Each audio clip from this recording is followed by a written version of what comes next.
Hello, everyone. It is Friday, and it's time for video games. Let's hit the lights. That's not it. That is it. Oh, hello. Hi. We've got quite the list that we are building here on this on this very program. This is episode 55. So, if you missed one, go back and start at the beginning and watch them all again.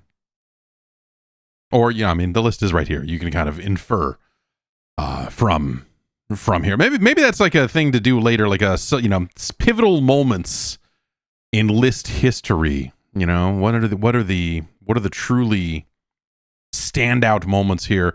We have Mega Man 2 at the top of our list. Some said that Bionic Commando would never be beaten. Some said that Super Mario Brothers would never be beaten. Some said that even Rygar would never be beaten. And, here we are with Mega Man 2 atop the list. Will it stay there? I don't know. Down at the bottom, Operation Secret Storm. Noteworthy in a somewhat different way. I have not gone back and played Operation Secret Storm, but I keep thinking about it, refreshing my memory, because I've already blocked most of it out.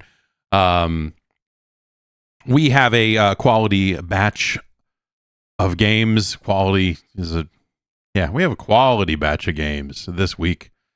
Mostly suggested by you, the viewer. If you want to get involved and suggest some games for next week's episode, it's not too late. You can sign up right now. Patreon.com/Jeff Gerstmann. Join the Gerstmann Advisory Panel, and you too can suggest video games for this list. We're starting with an early banger. I don't know. This is in my mind. This is a game I played a whole lot of. I know that much. I'm here in the darkness. Will I ever appear? I was here a minute ago when I was checking before the stream started. This definitely worked. But now here we are. What's happening? Well, let's try pushing this and then this.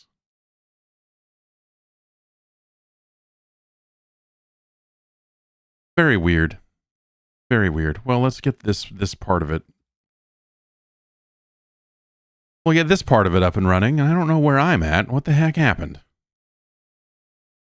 The heck happened? All right.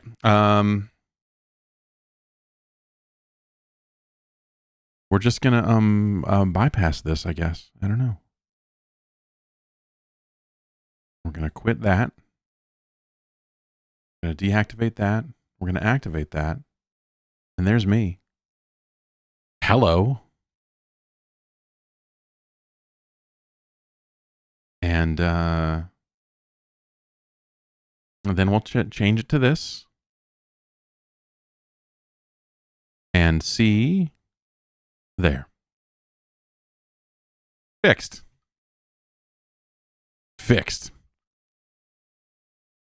This first game is a game that I played a lot of because it was difficult, and it it came out at a time when what are you gonna do? Not play it?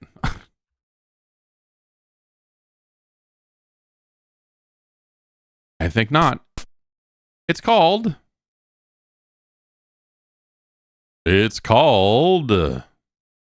Ghosts and Goblins. 1986. One of the earliest games left on our list. I believe the only 86 games we have left are this and Donkey Kong Jr. Math. Good demo. Nice work, everybody. This may be one of the first Capcom. This is, I believe, the first Capcom game I played on the NES. And it's a classic? Maybe? This was the first version of this game that I ever played. This was all I knew.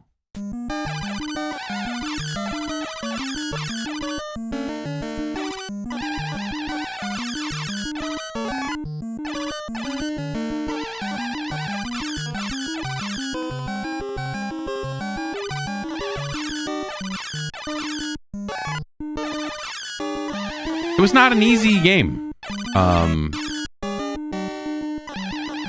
It had some kind of elaborate, long continue code that was a pain to use, if I remember correctly. Oh no. I was doing everything I could to not... I was trying to jump over that and not collect it, but here we are. We have screwed up already. Uh-oh.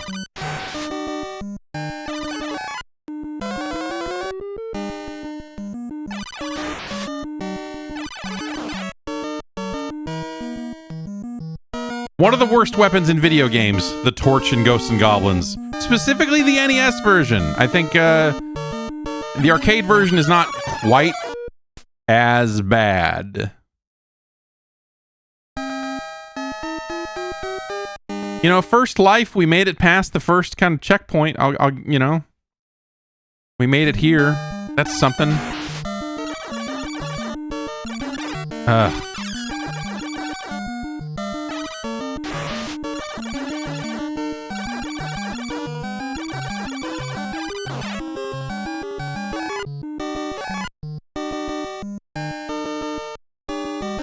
Weird flying, like, pig ghost creatures, or what?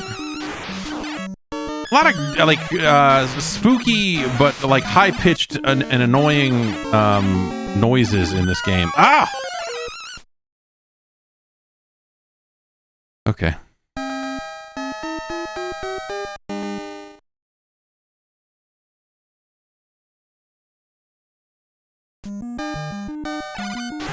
Gotta hit these guys from the back.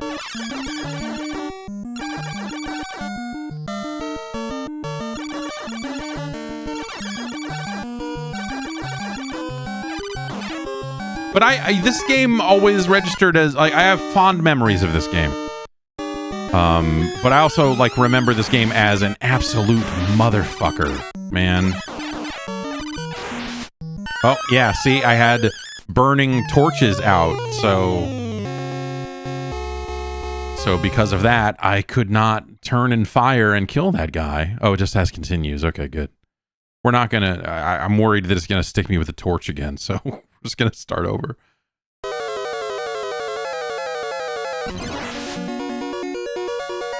But this game and its sequel, Ghouls and Ghosts, like, had a very fond place in people's minds for a very long time. And you know, it's been a really long time since we've seen any more. There was like a PSP game or something, right?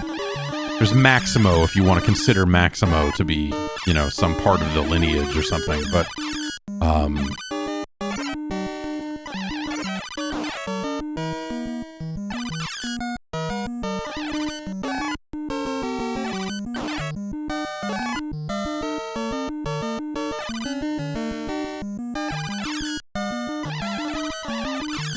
oh, fuck off.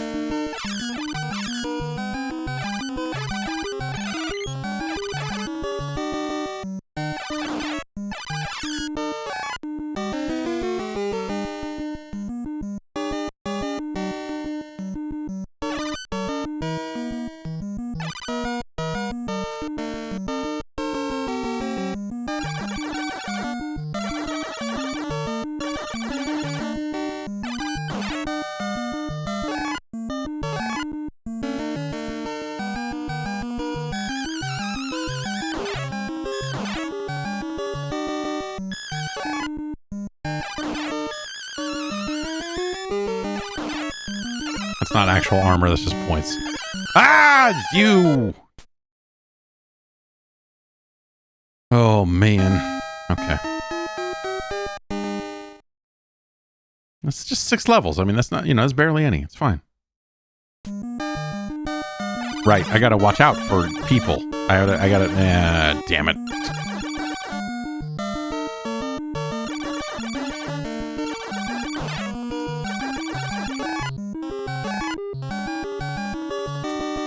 But I finished this game as a kid.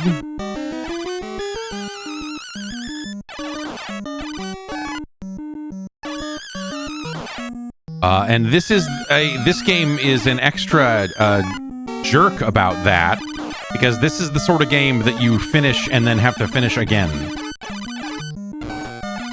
It's like, oh, congratulations, but that was the fake whatever, and now you need to do it again. Now I need to take a key for coming in.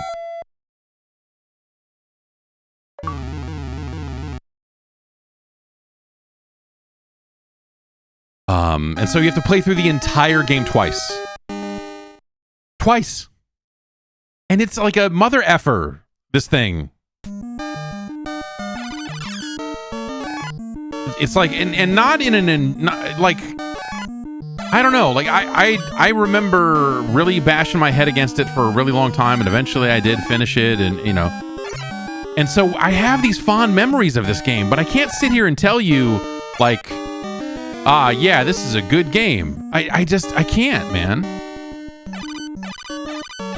My memories of this game are that I had a good time with it, but like every bit of like modern knowledge of this game is that it is a real a-hole.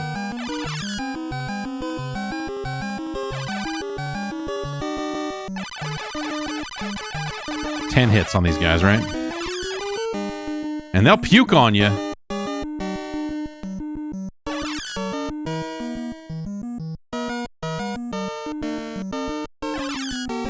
Come over here so I can go up the goddamn ladder.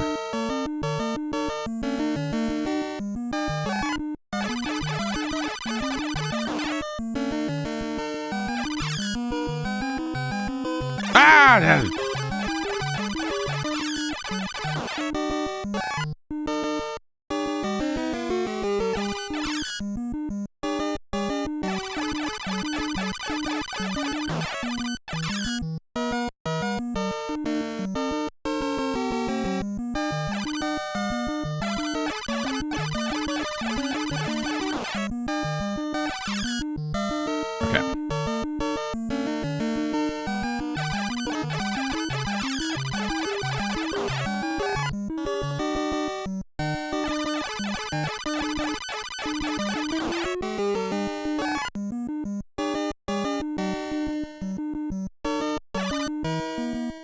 Weird, like, see-through sprite.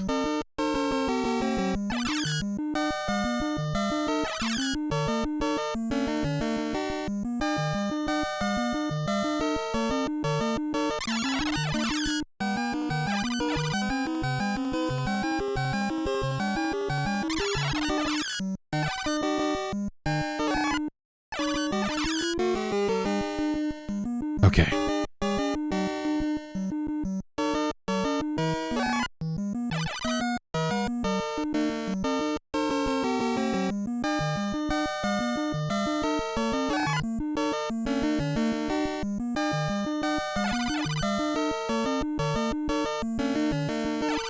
Ah, jumping man.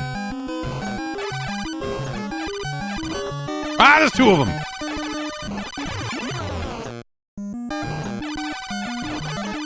Ah, get away from me.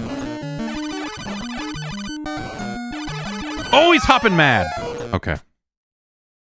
Where do I start? Where is it going to start me? Someplace bad. Someplace that's going to make me want to turn this off.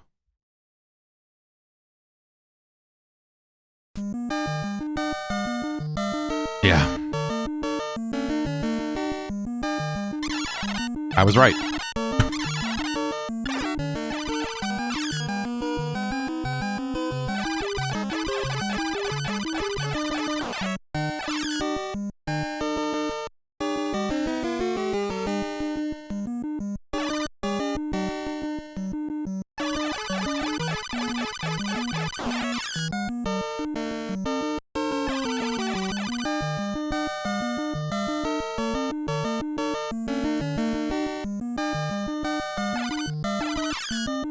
Come on over here.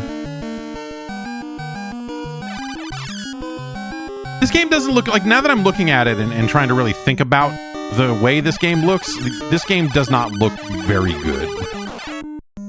The way that Arthur here is like see-through on his head there, and it's just like, at the same time, I would call aspects of this game iconic. This was a standout game in the early history of the platform, for sure. I mean, it has to be. Like, it's not just me.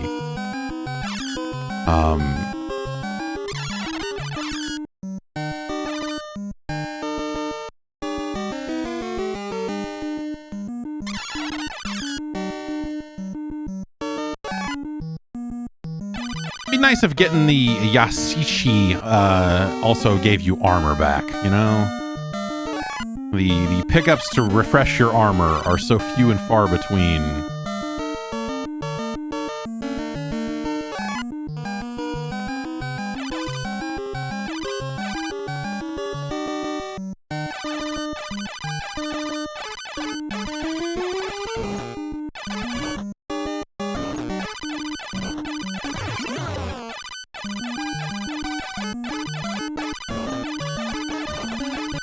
Oh no!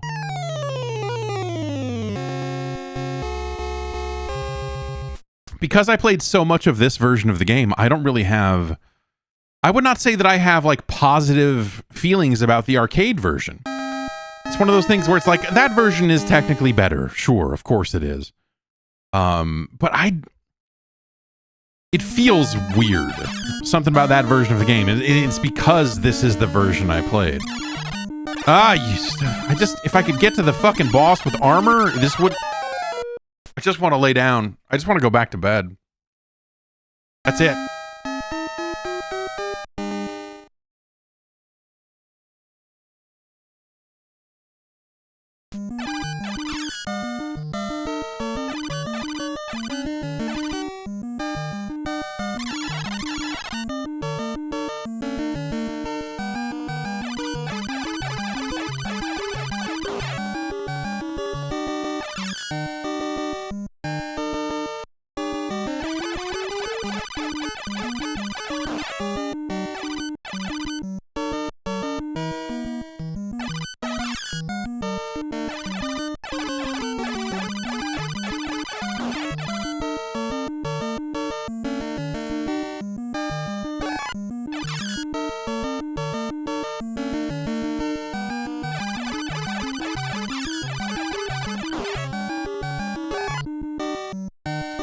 All right, moving on.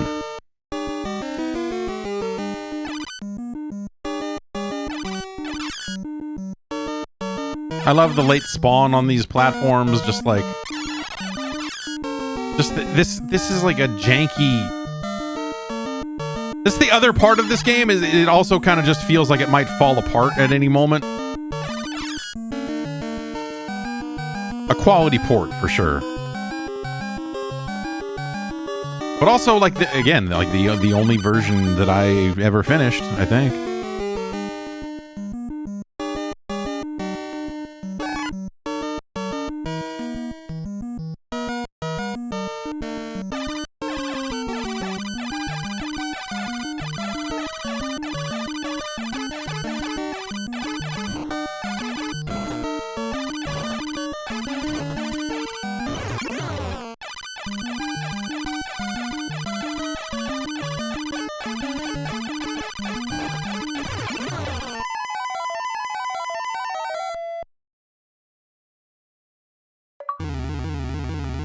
Yeah.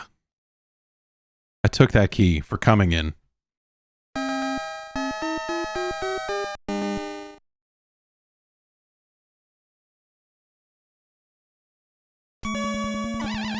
I don't remember any of the rest of this game. I don't remember anything past what I've just... Oh no, the stupid torch. I don't remember this part of the game at all. I like that we have not seen a single other weapon other than the fucking torch. A man wants a dagger.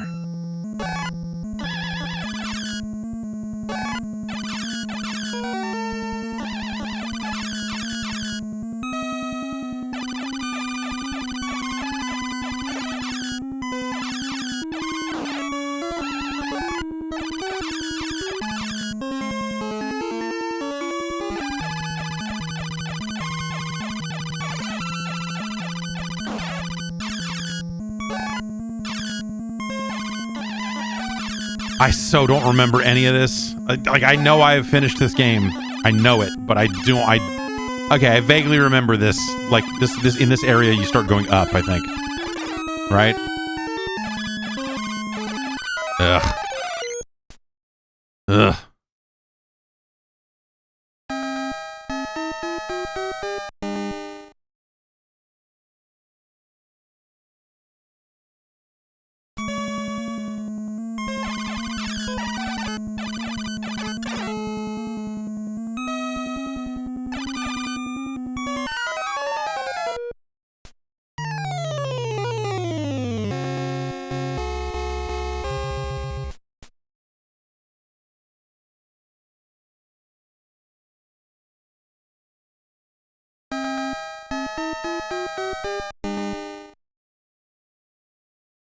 I like the map. I like the little "you are here." Like it's cool.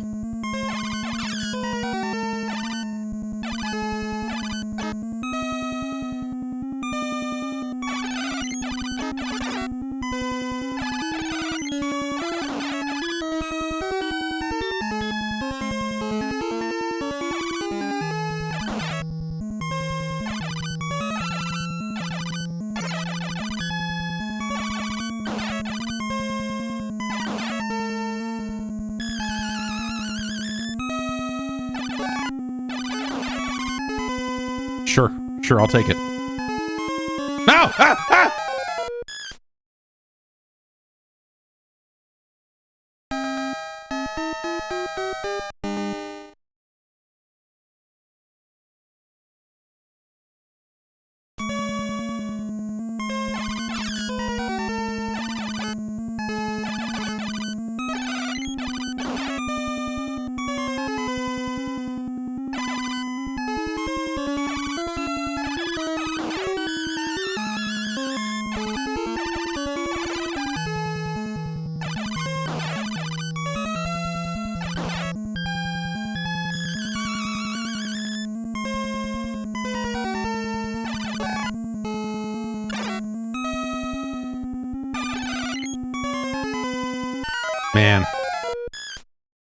Man.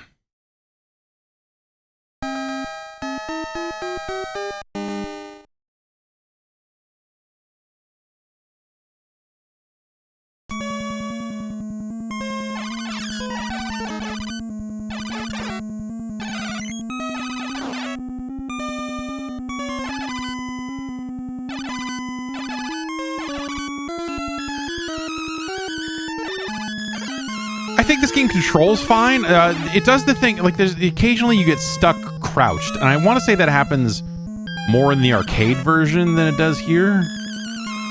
But it'll be kind of a weird thing on ladders sometimes, you know? Ah, dickhead.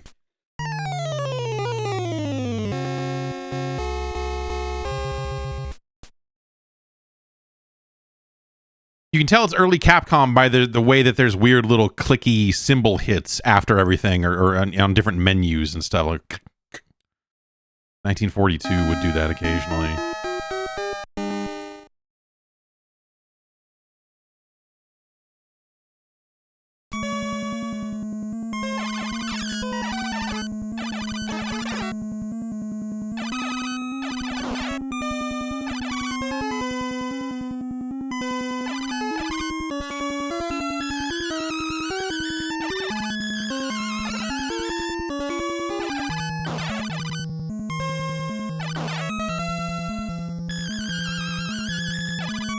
You know what? It's not 1942 I'm thinking of. It's Ikari Warriors, which is not Capcom, but I believe it was ported by the same company, right? Sometimes in the black screen after the introductory cutscene, but before the gameplay starts, you'll hear a little...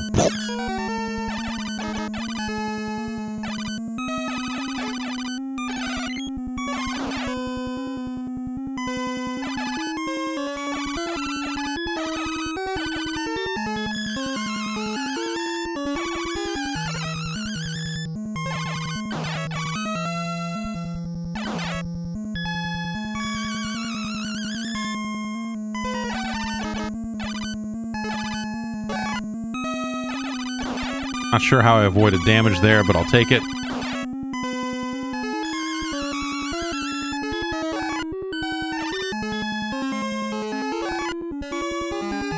Ah, you fuckface, you dickhead, you absolute asshole.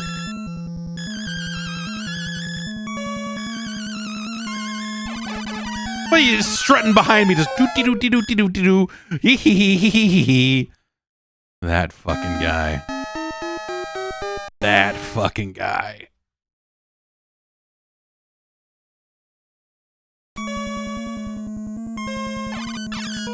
Do you not have the double jump? The double jump is a Ghouls and Ghosts thing. There's no double jump in Ghosts and Goblins.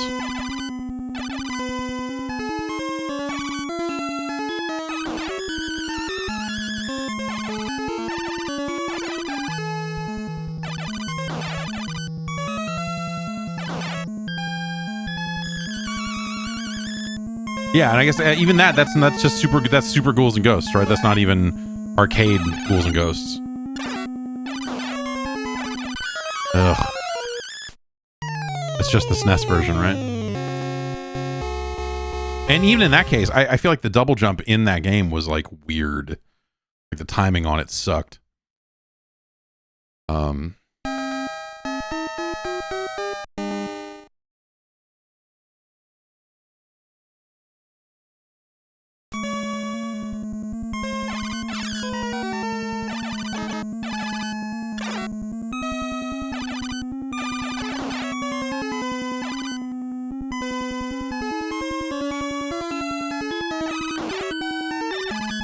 And then it wasn't.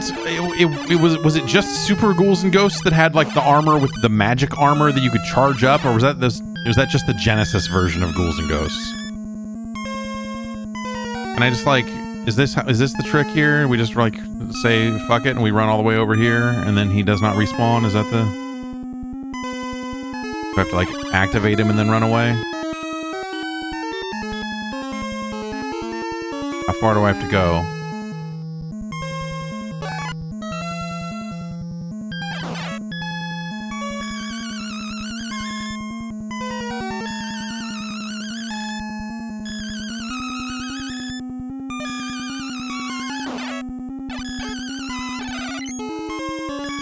Yeah, he's moving fast. You can't always do that. You can't always just run.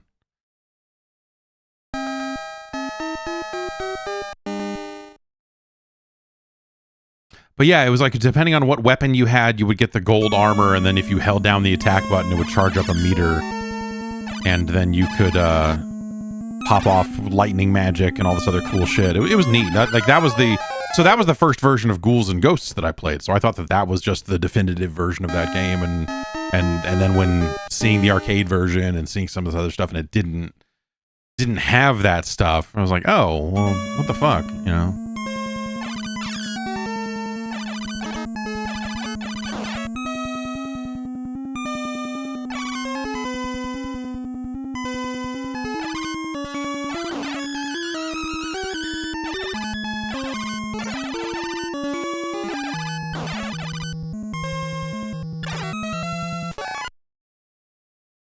God damn it.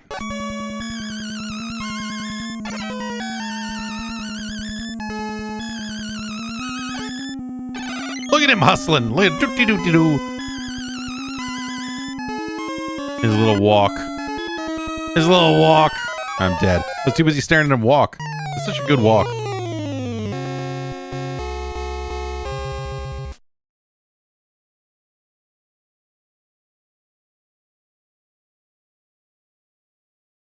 Why don't you come over here, see? I'm just a devil man, see?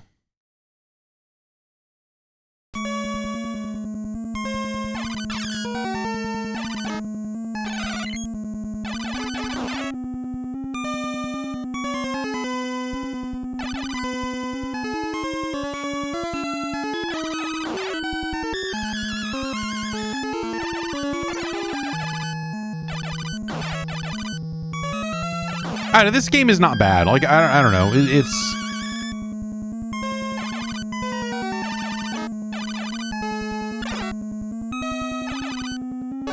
Fucking... Dick.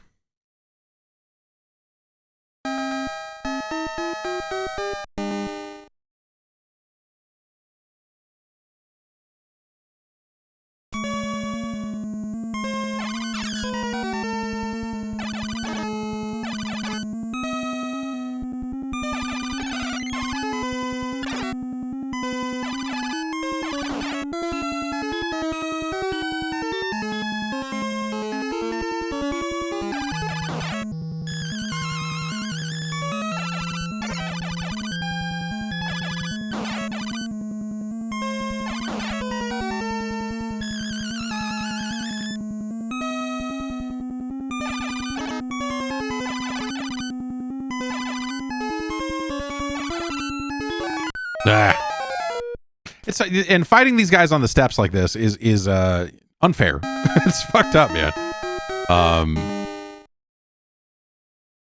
The things they ask you, like, you know, they're asking you to do fights against like 3 of these guys or more in like really awkward terrain for this game, you know?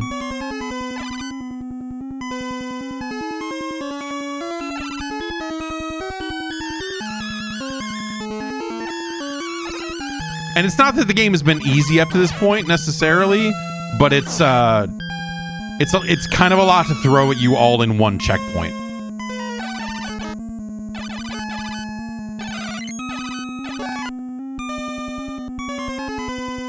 Right. Remember this guy? Remember this guy? Remember this fucking guy? Shit.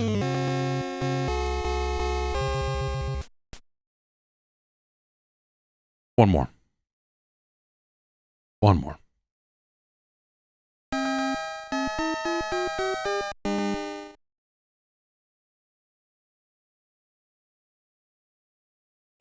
You know, because you faced like what, one of these guys before this point.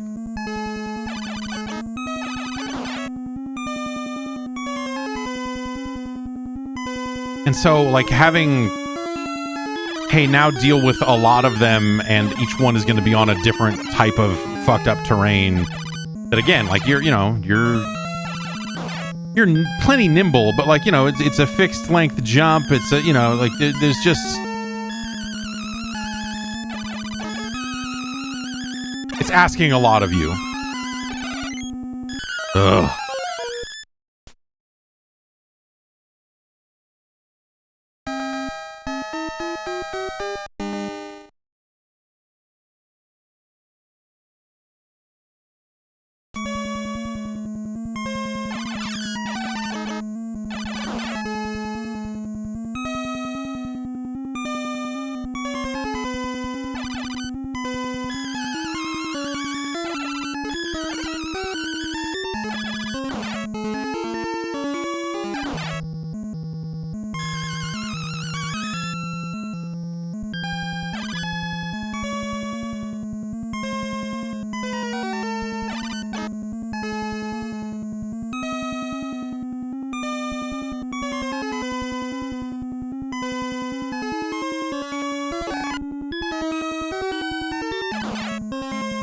Almost fucked that up again.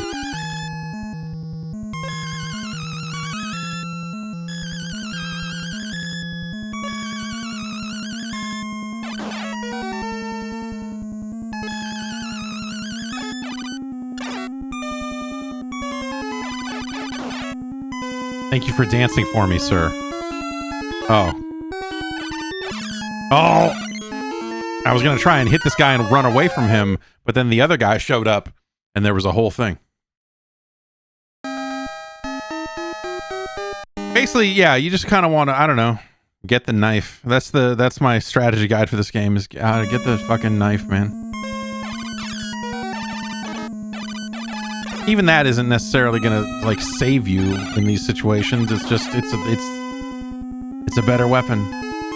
It's a sword. You're a sword. The fucking dagger, man. It's a tiny fucking blade. I don't give a shit what the manual calls it. The manual calls guys big guy.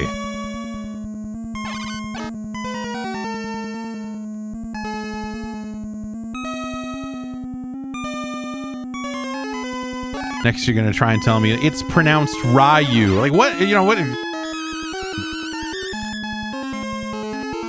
We all know it's pronounced Rue.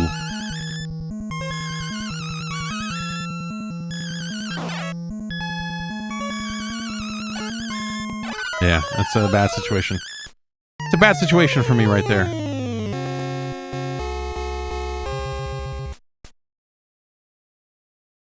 Ghosts and Goblins. 1986, you know, pretty early. Pretty early for the old NES. It's, you know, I can't say it's a bad game. I think that it has a lot of problems. There are ways that this game could have been made more fair. There are ways that this game could have been made to control better. But, you know, if you look at the source material of the arcade version, a lot of that stuff is present there as well. You know, like it's in some ways that's kind of core to the game. So the NES version, I think it's fine. Like this version of the game is fine. You know, like it's difficult. It's fucking over the top. It's messy in some ways, but like it is not a bad port of the game. Overall, like compared to some of the other ports we've seen, I think the vibe, the feel of the game is still totally intact. At the end of the day, I would say that like the thing that it revealed to me overall, like going and playing the arcade version, you know, probably years later, because none of the arcades that I was near had Ghosts and Goblins, but like, you know, years later seeing the arcade version of the game, for me it was this realization of just like, I don't think any of these are actually good. I don't think either of these games are actually good, especially in their original form. Ghosts and Goblins, you could make a case for some of those home ports or one of those home ports as being pretty good. But even then, man, I think that there's just aspects of the core of the game that I think don't work all that well, that are just not that fun. At least it has continues, you know, especially for 86. I mean, that's a thing that a lot of games would have just been like, nope, deal with it, fucker, or you get 3 continues, or, you know. I think that maybe there's a stage select. I seem to remember there being some very outlandishly long code for Ghosts and Goblins. But maybe it's a level select of some kind. But I guess I would say it's a likable game. And I like going back and playing it here now after a pretty long time. I understand why, like, I still have fond feelings for it. But when you look at the science, it's fucked, man. It's just fucked. It's not a good thing. I have a fondness for this in my heart, but that's not where science lives. So, so what are you gonna do? I wish this game was better. I don't know. For the number of hours I spent as a kid grinding through this game and having to finish it twice to get the real ending, which I probably only did once or twice. I wish it was a better game. But if it was a better game, wouldn't it be way shorter? One of the things that would make this game better would be like, you know, hey, lighten up a little bit. Or hey, how about like one more checkpoint per area or something? Or adjusting the drop rates of armor or more weapons, you know? Like the weapons feel very they're very stingy with the weapons. And it's like they know. They always give you that fucking torch in the first level somewhere very early on. They're like, hey, you want some bullshit?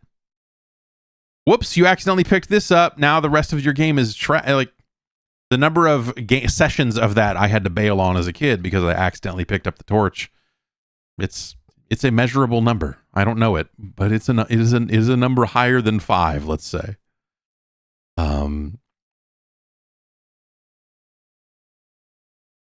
Man. Yeah, I played a lot of that. I played a lot of that game. But really only the first like couple of levels are memorable. And the final confrontation, I guess, maybe. But it wasn't until playing it now that I remembered, like, oh, there's this whole kind of uphill level, and you have to fight all the fucking red Aramers. What are they? What does the manual call them? Is it just Satan? It moves very quickly when his wings are. Oh no, that's the boss. That's boss fight. Petite Devil? No. In this game, you have to fight Satan and the devil, according to the manual. The US manual, I guess. Where does it go on our list? Let's find it. Let's find it.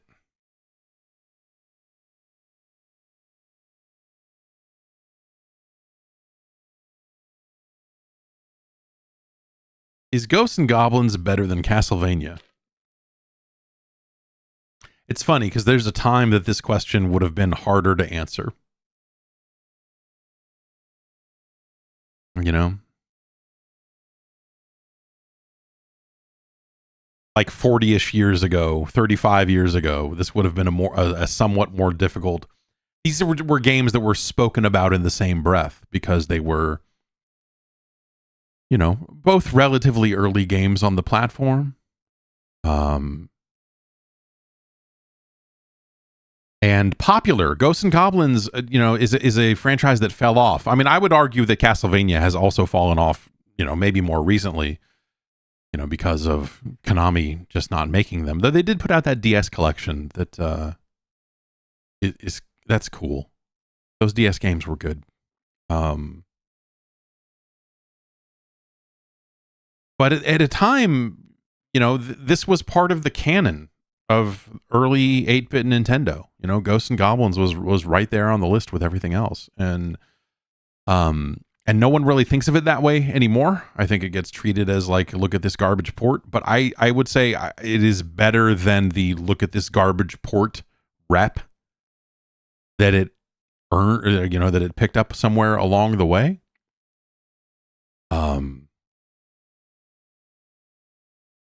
But it is not better than Castlevania. That is, you know, when we address it from a scientific perspective, like it is in some ways preposterous that Ghosts and Goblins was at one point thought of in the same vein as the original Castlevania on the NES. But that was games, man. There just weren't that many games back then. So they were all kind of lumped together. It's worse than that. That game's worse than that. It's worse than Strider. That's for sure. What do we think about Low G Man, the Low Gravity Man? Is Ghosts and Goblins better than that?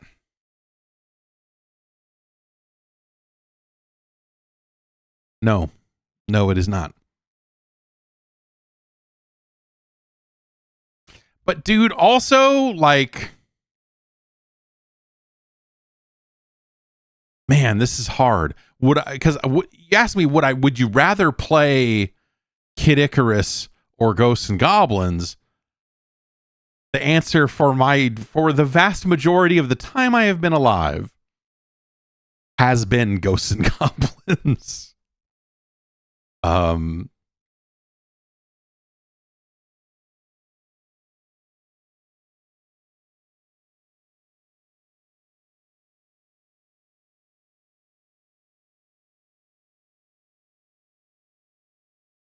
All right, let's think about it here.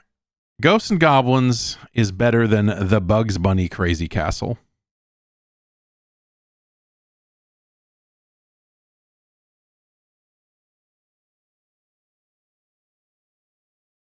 But it is not as good as Kid Icarus.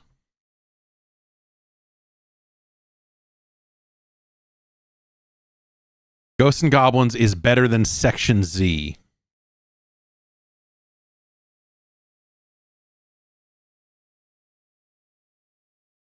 Ghosts and Goblins is not as good as Bucky O'Hare.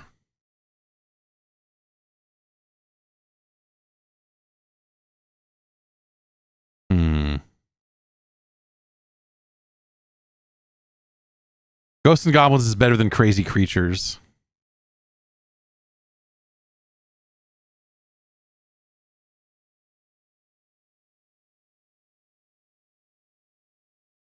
Ghosts and Goblins is better than Rescue the Embassy Mission.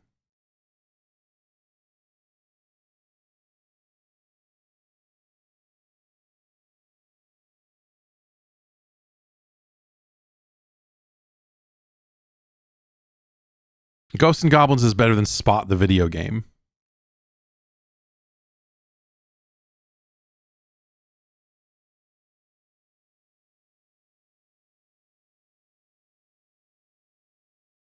It's no Bucky O'Hare. That version of Gyrus is pretty good.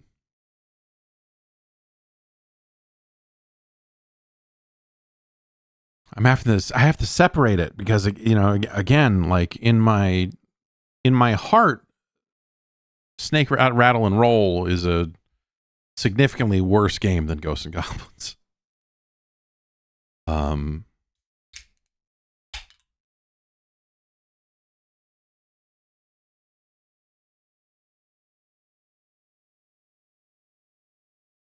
Sorry, just let me finish this. Okay. Ghosts and Goblins is better than Urban Champion. It is not as good as Gyrus. It's our new number 80. It is our new number 80.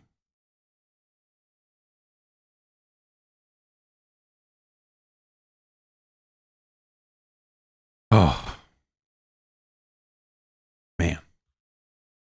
Man. That was tougher than I thought.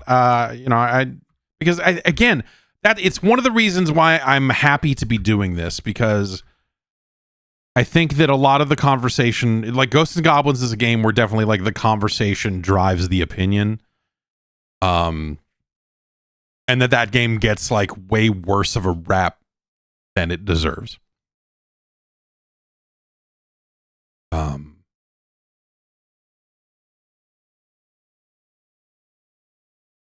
So it's nice to revisit it and try to think about it, you know, a little more critically or whatever.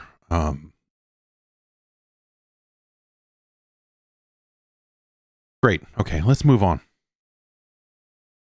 This next one is from Ryan and Mike G. They both wanted to see this. I remember seeing ads for this, but I can't remember. I know that like this franchise maybe existed in arcades in some form. Maybe I'm wrong. Either way, this is Flying Warriors.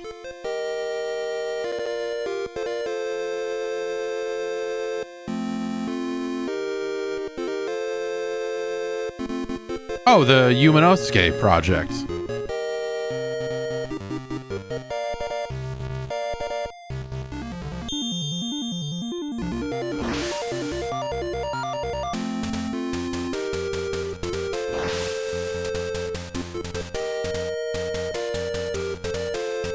Starring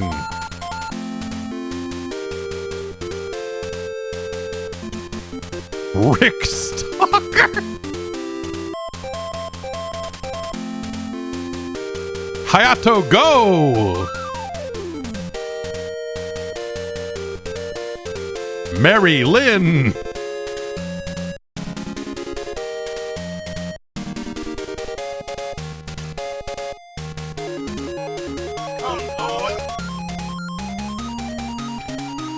Jimmy Cutler Jr. Fresh out of his fucking NASCAR. Jimmy Cutler Jr. is coming on. All right. These are great names. Chest Rockwell.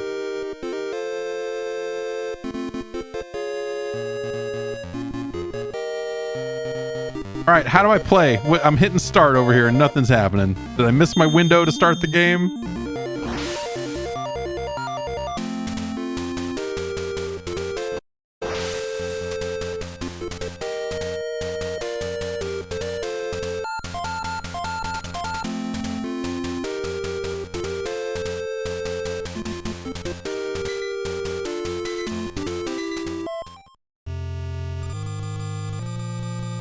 A long time ago, there were two big powers in the world.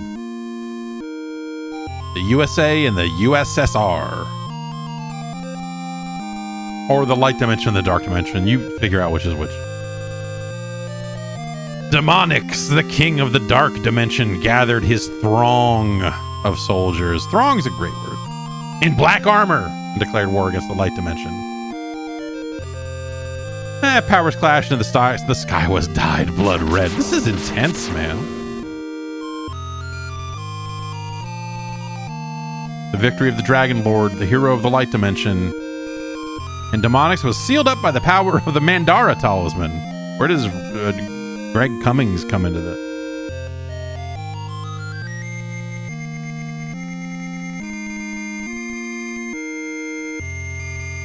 Those are not that mysterious. Those words are not that mysterious. When the evil red star appears, I'll be back. Like, it's pretty straightforward.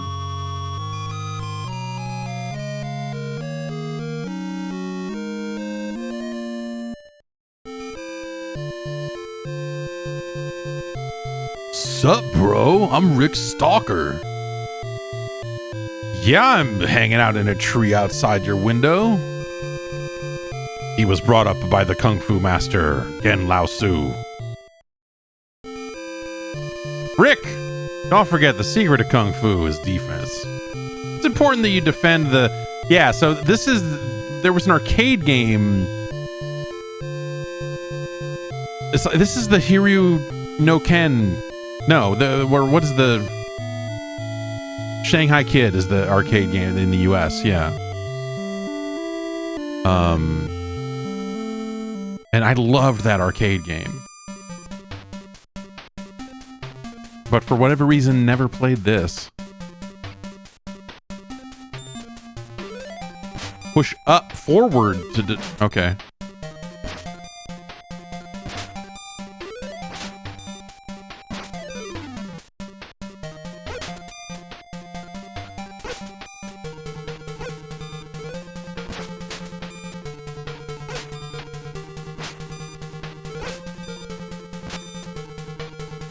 Chance to throw.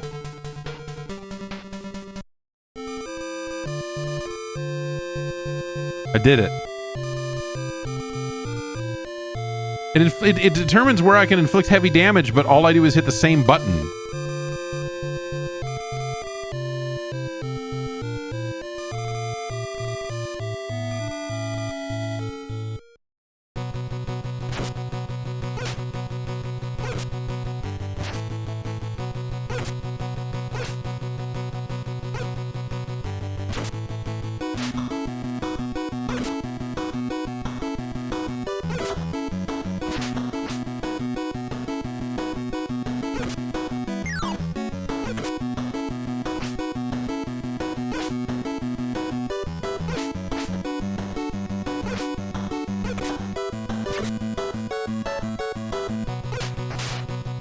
Oh.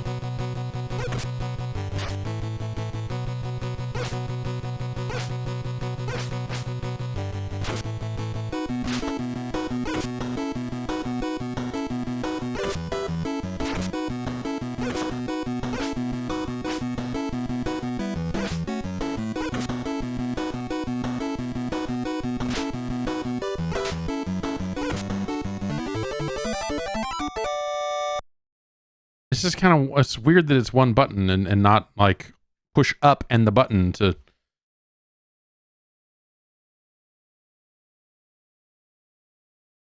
actually aim at the mark.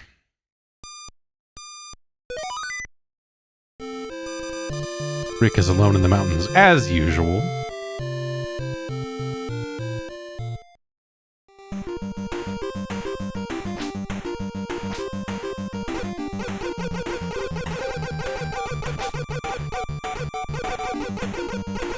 here outside of combat, I can...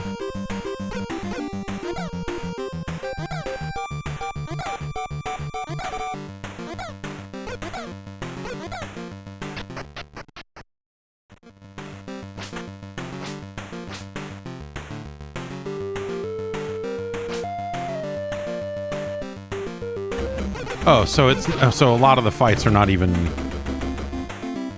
proper kung fu. It's more like Kung Fu, the video game.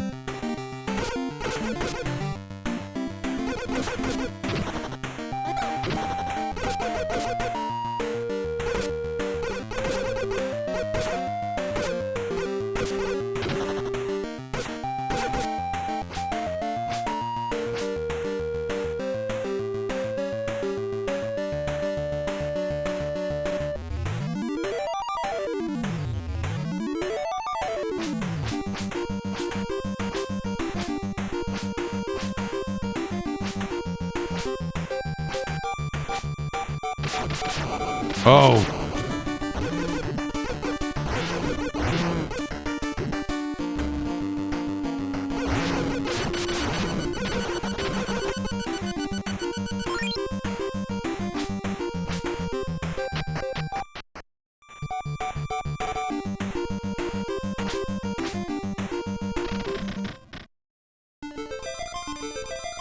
I heard the angel is mourning over the loss of her robe. Rick, find the robe and take it to her.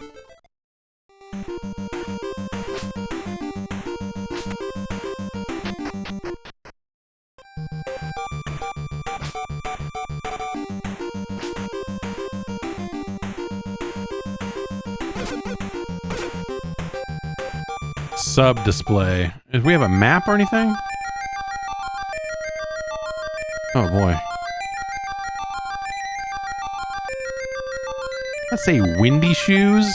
Charm, bait, windy shoes. Ain't got any of that. No orbs. Rick.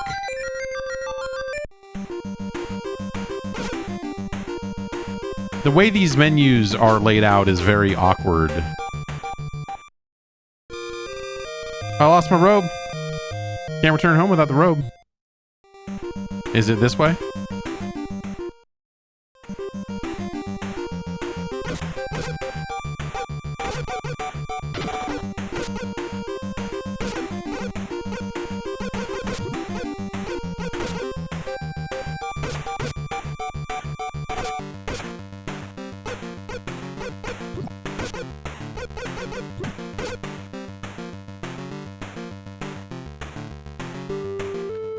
Don't want to get too fancy.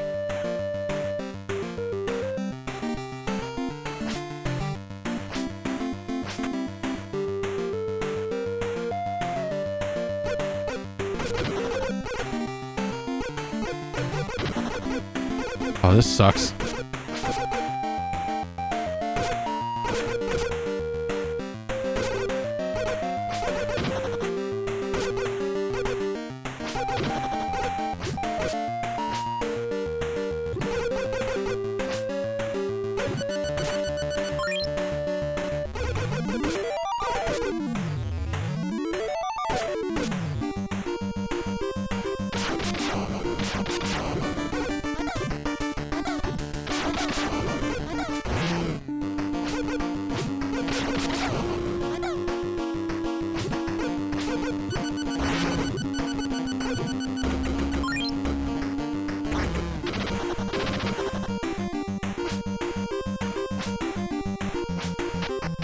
We're out of health potions.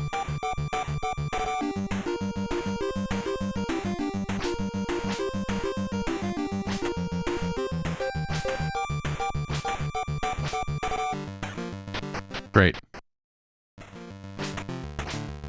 Wait, did I loop around? Is this the first area again? That layout looks very familiar.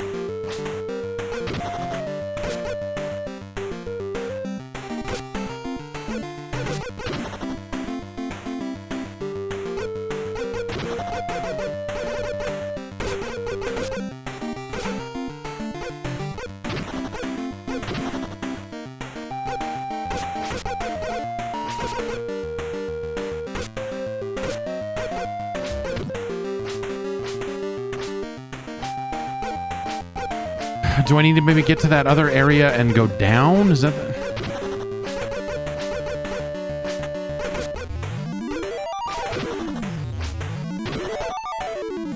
Or go down here, maybe.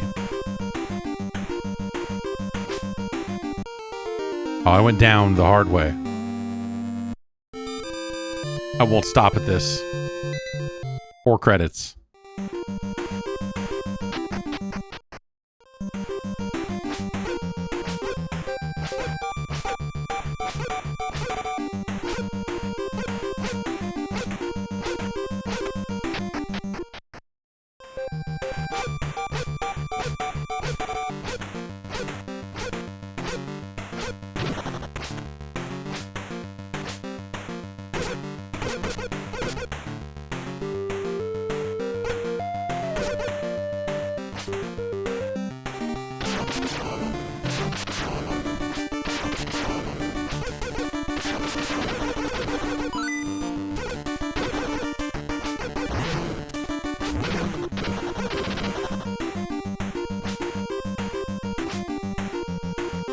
I got the KO gauge, but don't I already have it? Uh-oh.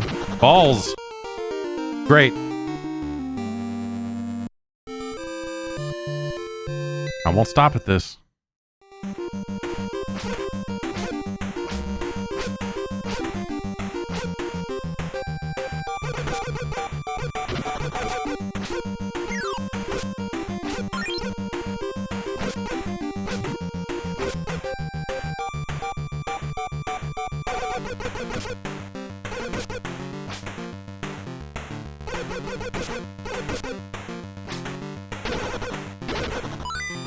You've drunk the magic water.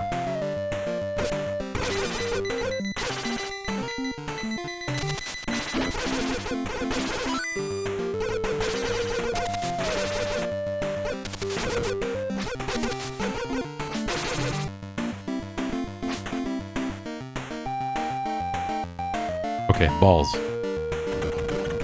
Oh. I thought it was going to leave me on that platform, and then it started going back up with me on it, and then the balls hit me, and then we got balls.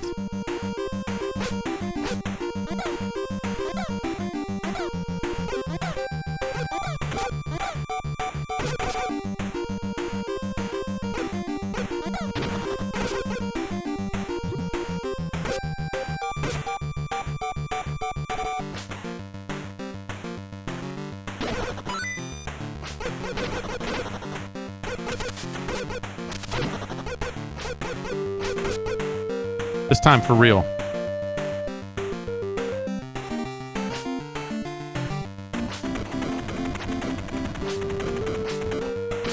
Oh, good.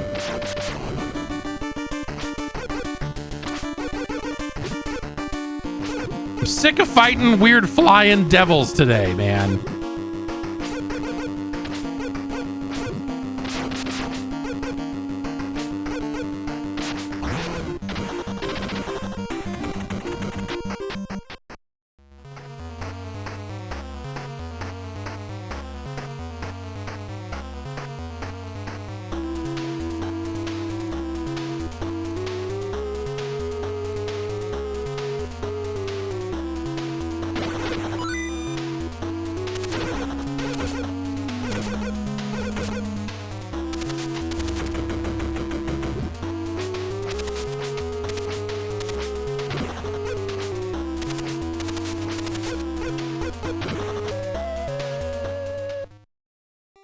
If I were a robe, where would I hide?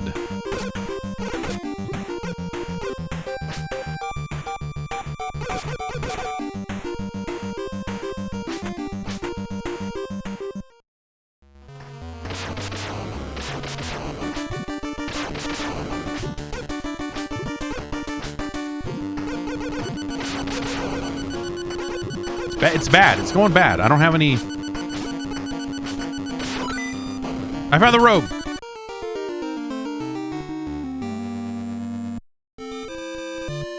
I won't stop at this.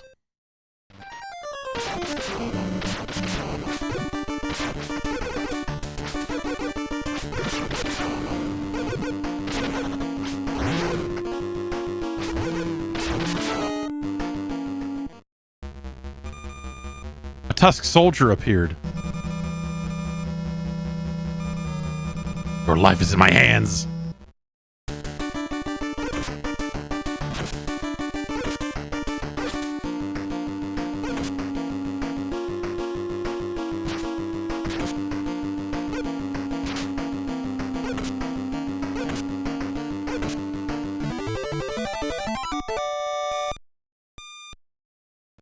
I kung fu'd that motherfucker.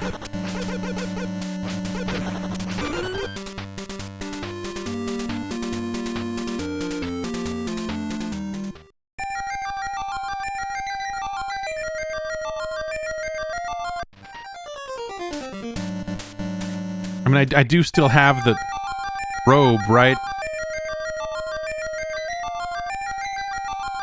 Angel's robe, okay.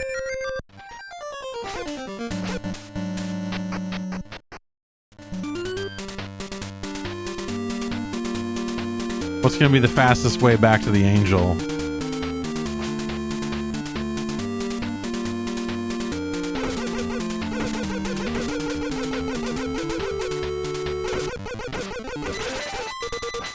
I don't think I can get back to the left. I think it only goes down. So I'm probably gonna have to wrap back around this way.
Cool. No, no!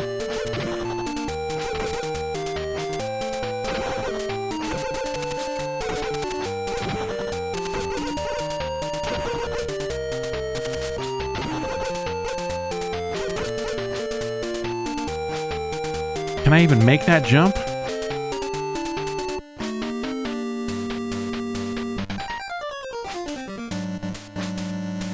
And now what?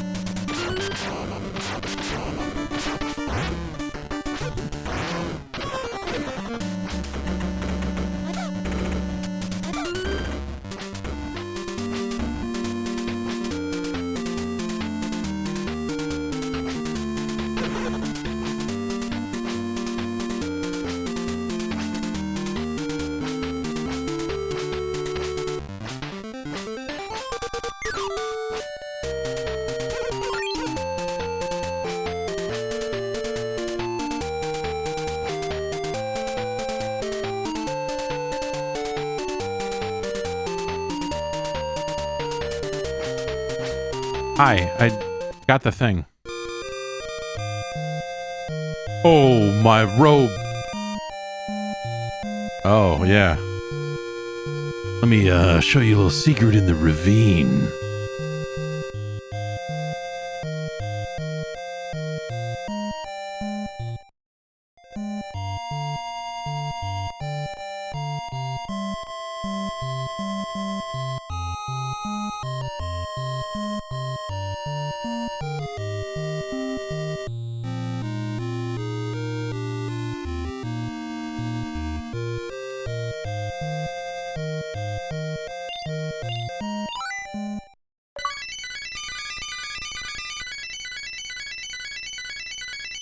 Mysterious orb. Oh, you've obtained the Orb of Courage. You gotta go to China.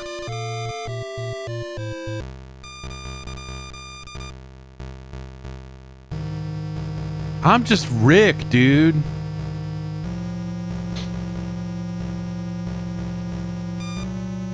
China.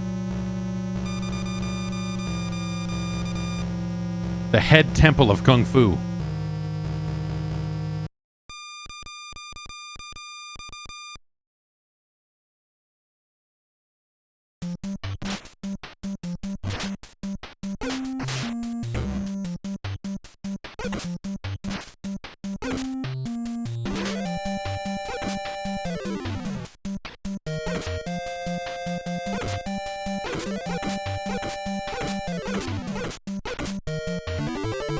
Our game, The Business.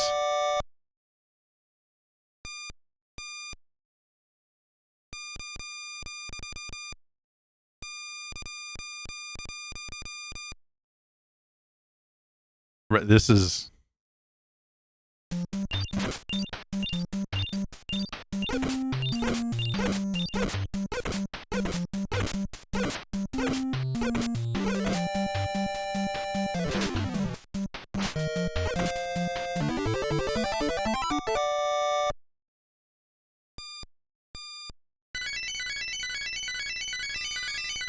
The Mirror of Mercury.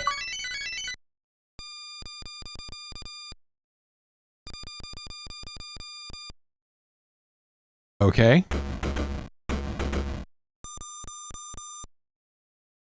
Rick entered into the secret chamber. I'm rocking.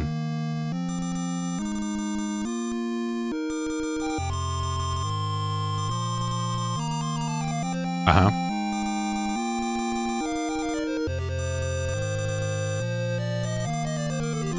Think I can do it? I doubt it, dude.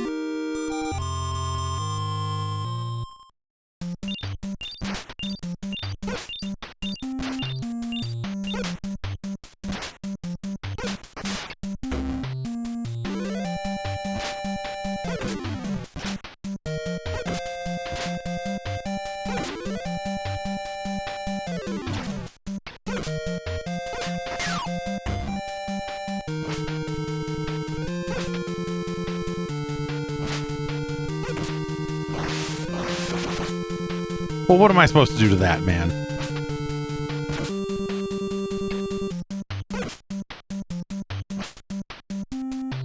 Why this orb blinking?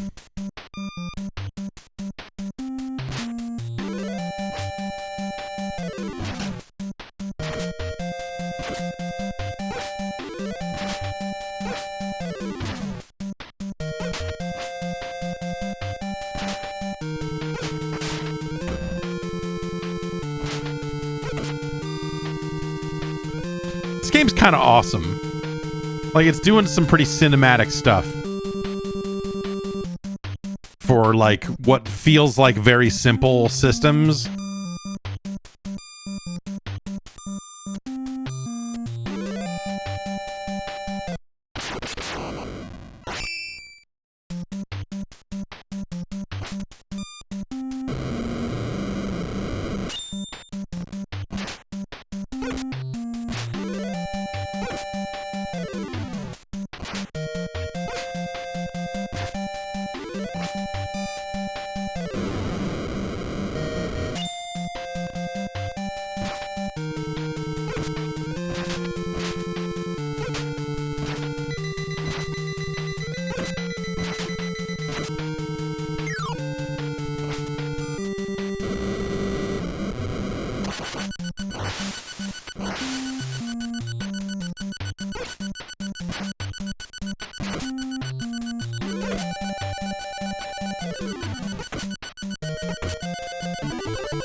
And now here's a sword, too. The Sword of Vijay.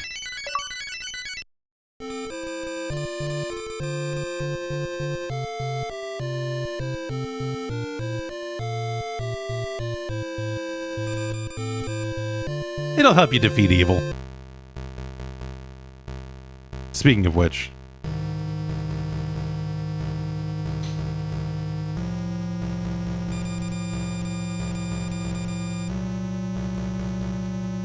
Wait, biological weapon research.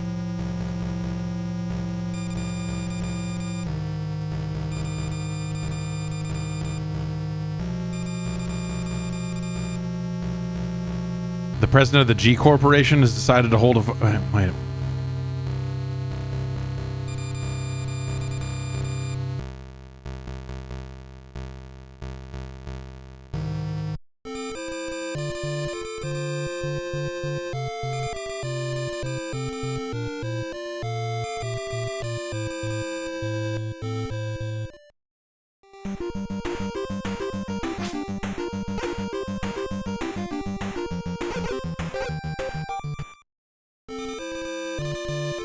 A phantom is raging about at the entrance of the Coliseum where the tournament will be held.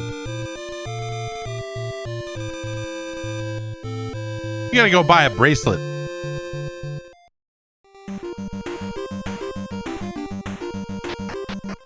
You realize how insane everything you just said was? Now let me get into this weird cave.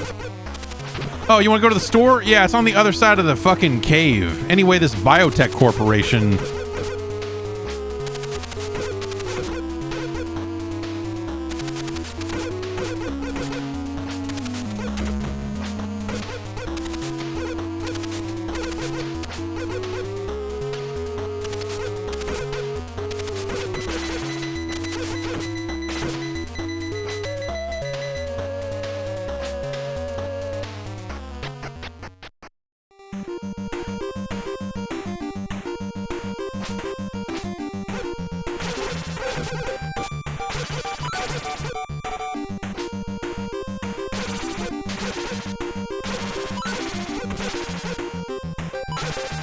Gotta kill these ghosts, get paid.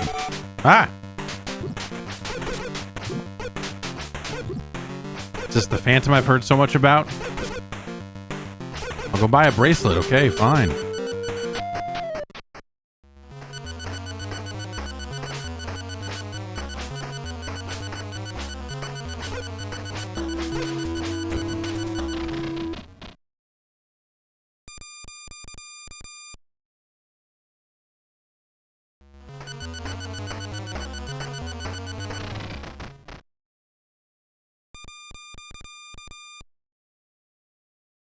Great. We're dead. At least I got to see the skyline before I died.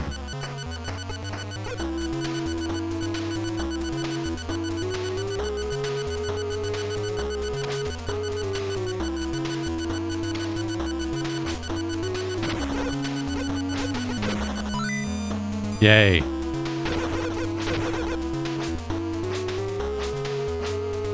It's a weird game. It's really neat, but it's how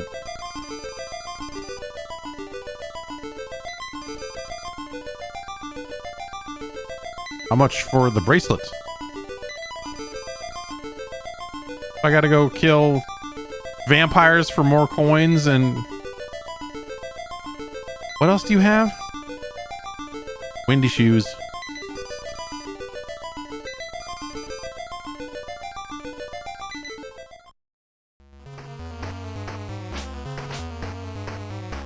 Nice shop you have here in this cave.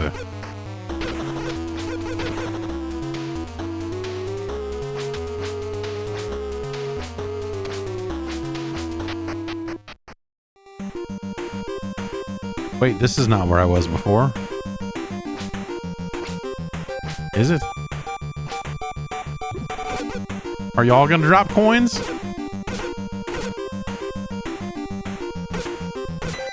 Looking like no. Oh, here's this fucking guy.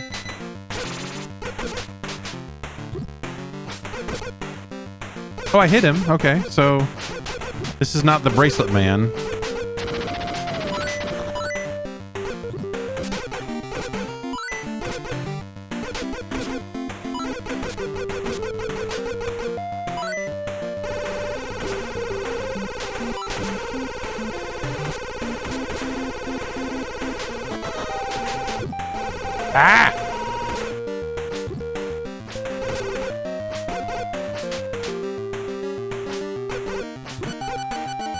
Dude, I'm sick of fighting dudes like this today. Between ghosts and goblins and now this.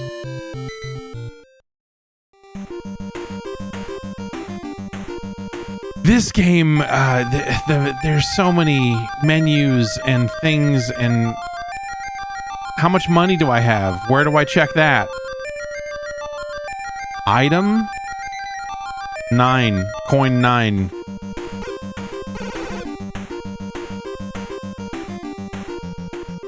You still got the same thing you got? Yeah, a phantom is raging about.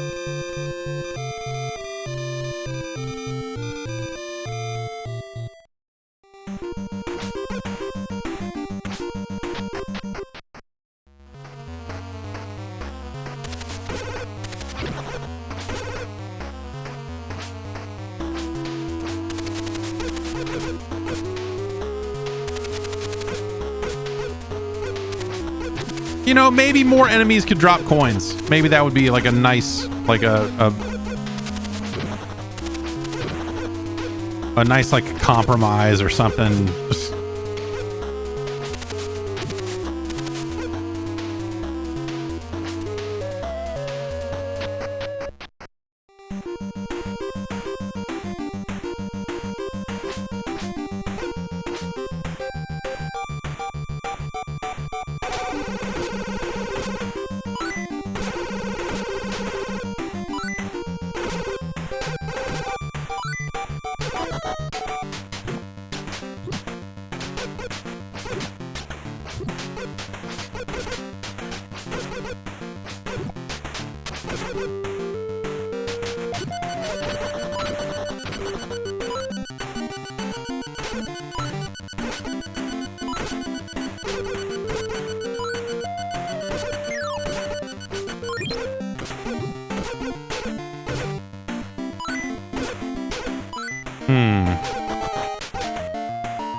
All right, we have 20 coins.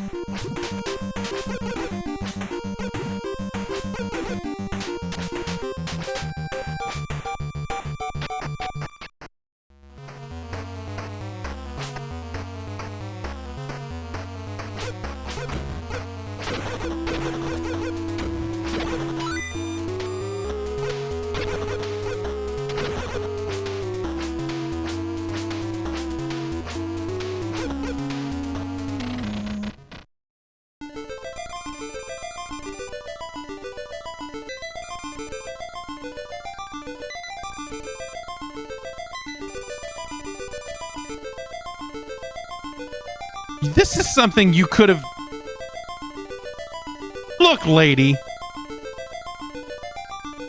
When I was here before, asking about the bracelet, you could have said then, it's in the dragon cave.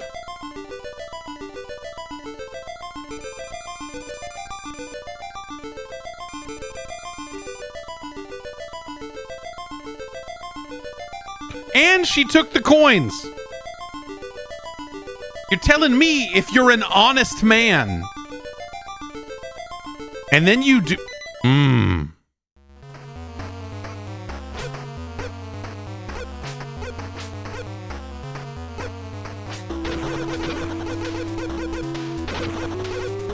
Lady, I'm so mad I gotta break all the blocks outside your shop.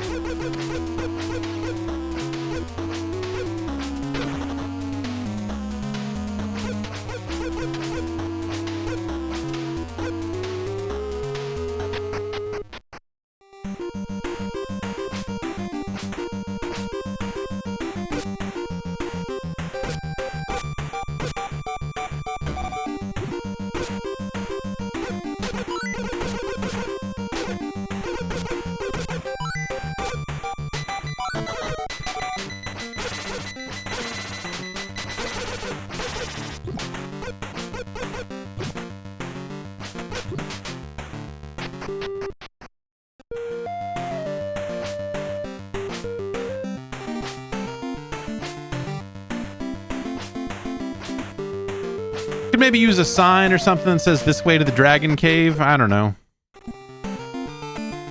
No!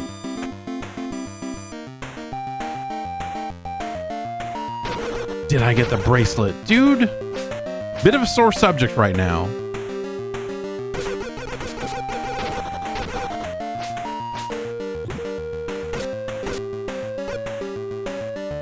Is this a dragon cave?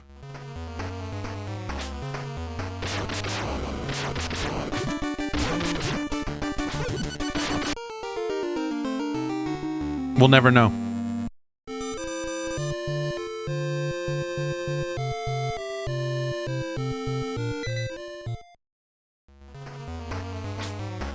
Why did it give me 4 more credits?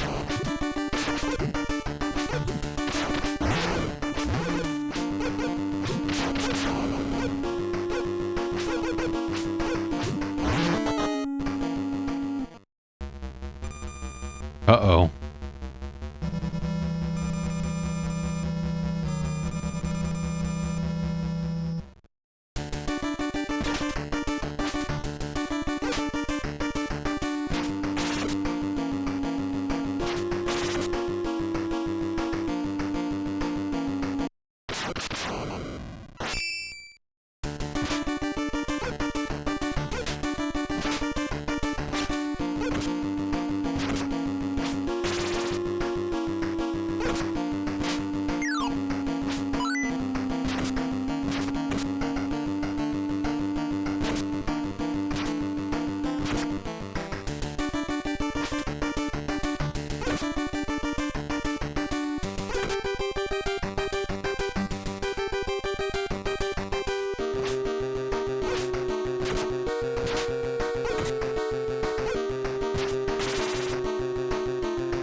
Come on. Thank you.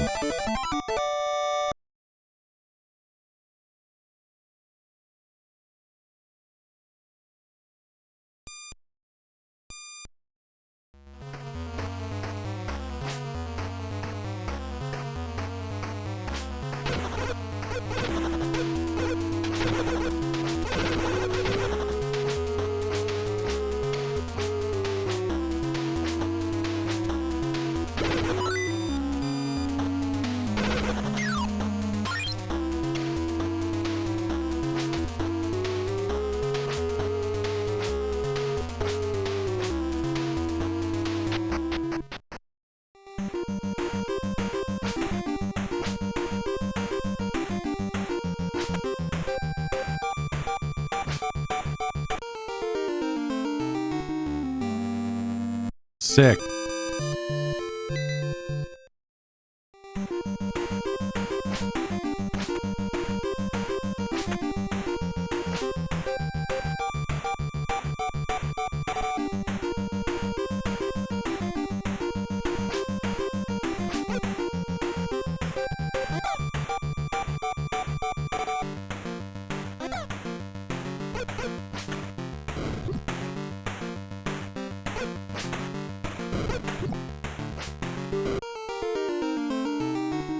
This is terrible. This is terrible what's happening right here.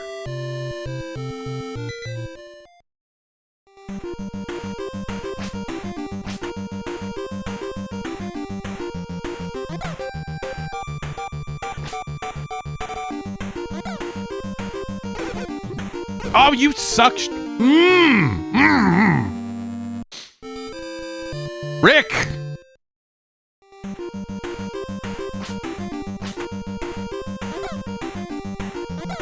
Nope, I got greedy and...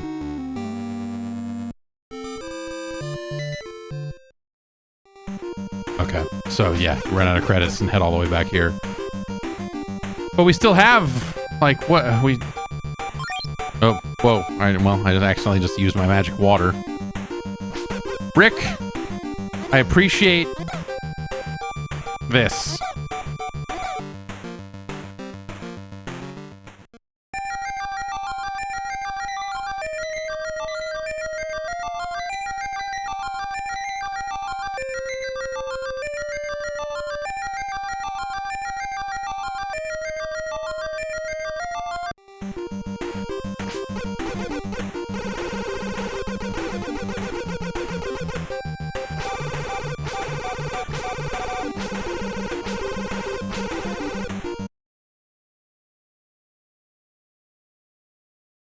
Rick.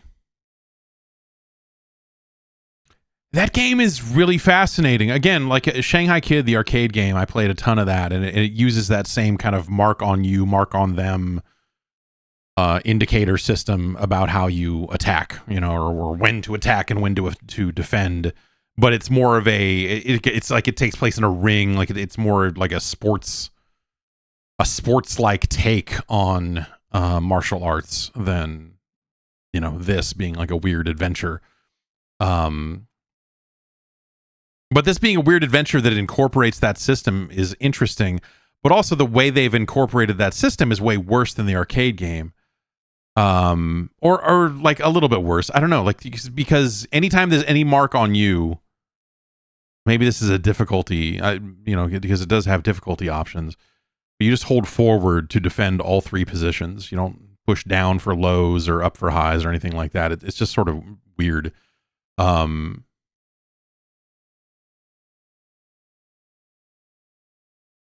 But it's a really interesting game.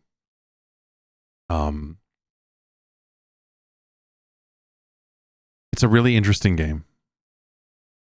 But just a little too much bullshit. You know what I mean? Like layer a little too much junk layered on it. Moment to moment. Like, oh hey, only this enemy drops coins. And hey, we're gonna throw all these other enemies at you to make this a giant pain in the ass. And there's only a handful of ways to recover your life, and so there's no reliable way to do so. And you can't really grind for currency without it. I mean, at that point in the game, right? Because that phantom is there. We haven't found the bracelets, so what are you gonna do? But it's a hassle because you kind of don't get there. But multiple characters eventually, and a lot of really strong ideas throughout. It just doesn't always execute on those ideas as well as you would like. But what a cool thing, especially for its day. Flying Warriors. Pretty cool. It's better than Arkista's Ring. It's better than Jackie Chan's Action Kung Fu. It's better than 3D World Runner. I was playing the sequel to 3D World Runner the other day that did not come out in this country, so I actually did not know it existed until the other day. And I loaded it up, and I was like, oh, this is like the exact same game, but like a little bit more frustrating. Nice work.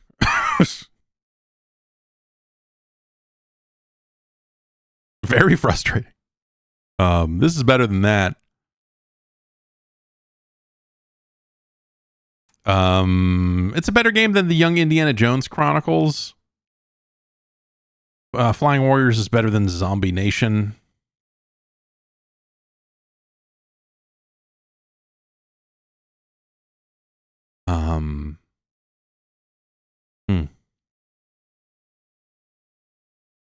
It's better than Low G Man, the Low Gravity Man. Is Flying Warriors better than Karnov?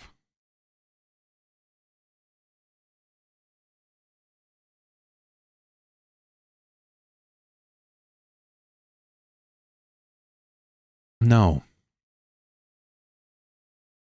It's deeper and has like way more things going on for sure. But I think we're looking in this range here. It's better than Monster in My Pocket. But that's it. It's our new number 66. New number 66.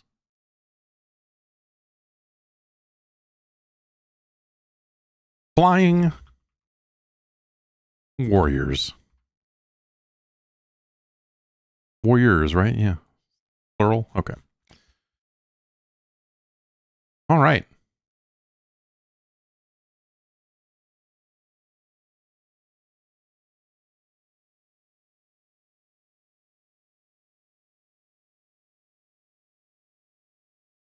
And there you have it. Okay. Thanks to Ryan and Mike G for suggesting that one. Again, if you want to join the advisory panel, you can suggest games as well. Patreon.com/Jeff Gerstmann will get you there. Much like Chris did, this is a holdover from last time. We did not get to it. It's the first quadruple A game on our list. It's unlicensed.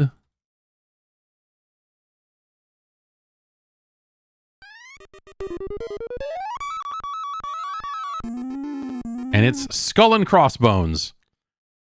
You must kill at least 15 enemies to move on. Do not waste weapons. Try to find all booty. Do not touch skulls. Try to hurt the wizard every time you see him. I didn't know that this was this game until that border appeared. And I was like, oh, this is the game with the... Yeah, okay. Learn the super jump and jump down moves. Or die. Booty room.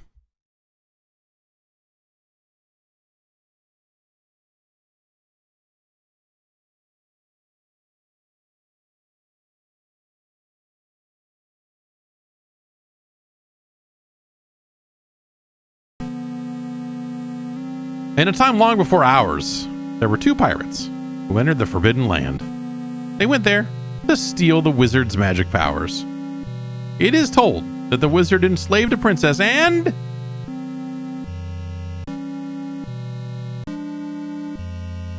And now we're playing the game.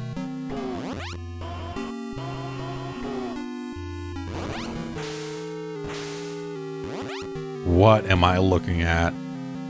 I know that there's an arcade game.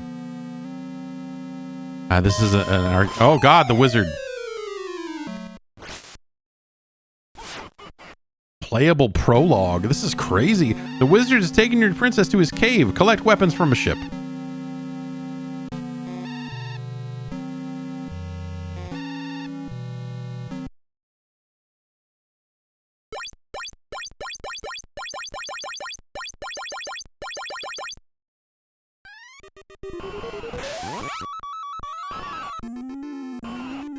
Ah!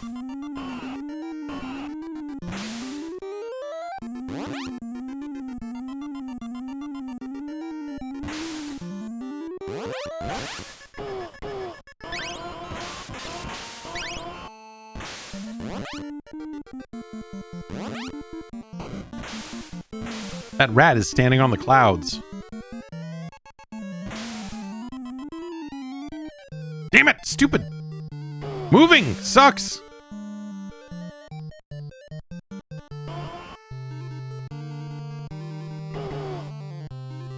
I can also stand on the clouds. This is stupid.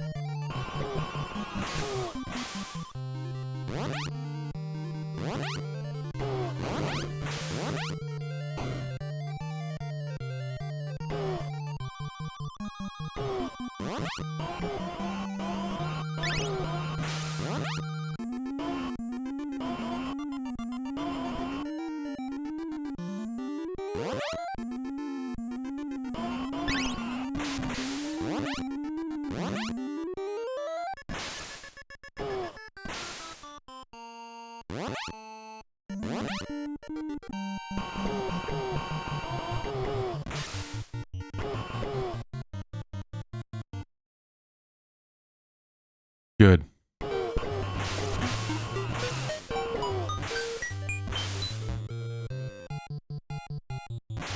Get the stuff. What the fuck?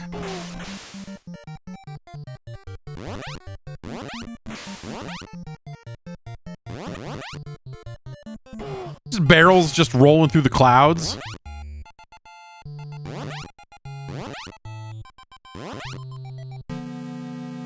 Like booty on landways for weapon trade. Kill the wizard in time to save the princess.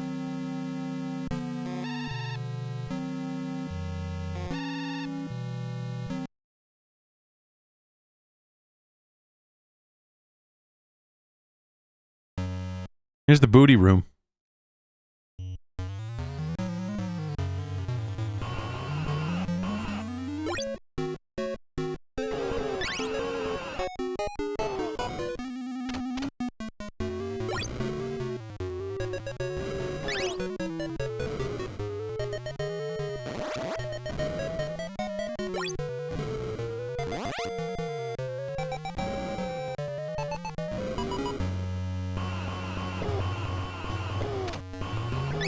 What the fuck, man? I'm having a hard time here, man. I'm having a hard time with the idea that this is all happening and this isn't some fever dream that I'm having, that this exists. Can I do anything in the booty room? No?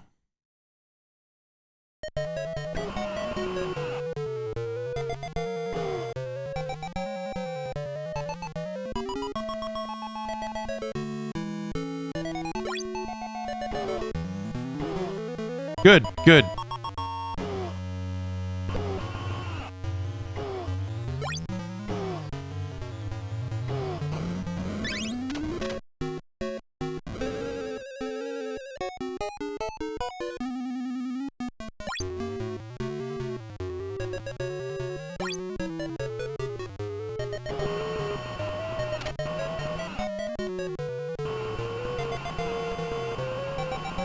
Ah!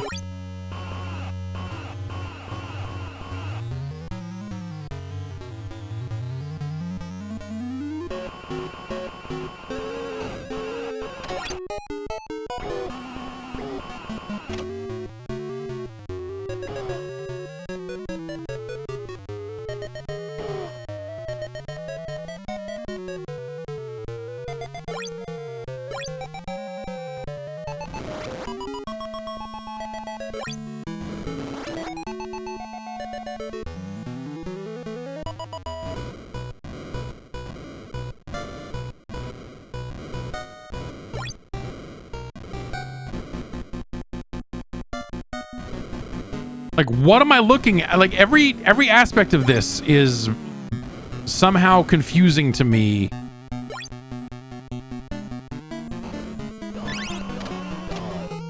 Oh, God.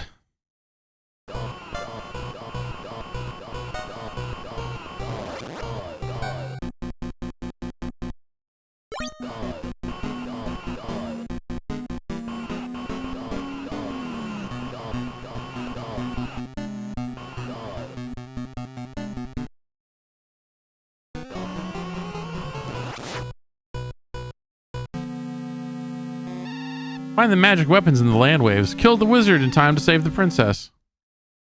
Trading booty for weapons.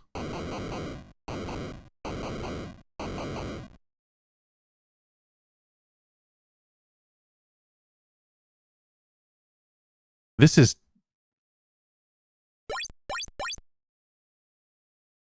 Can I just go fight the wizard?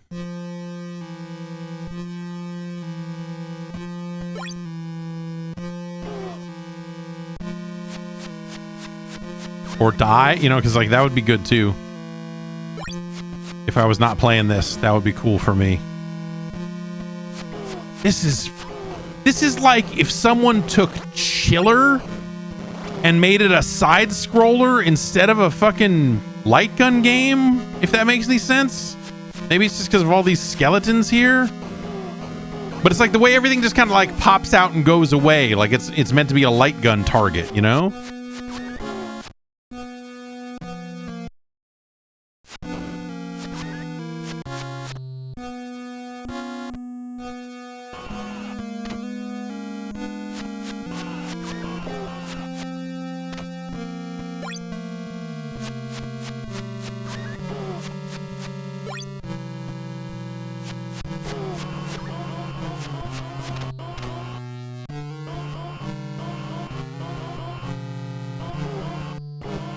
This is a man, I'm... What the fuck, dude? This is terrible.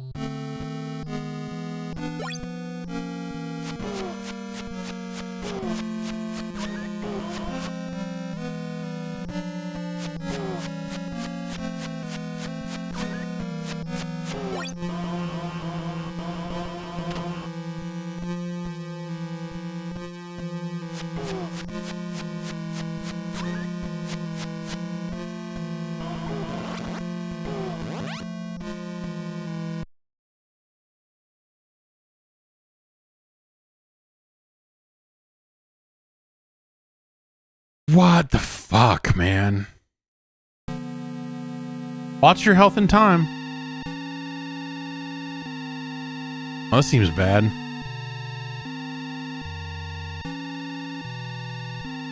She doesn't seem to mind much. Oh. Press select start BA.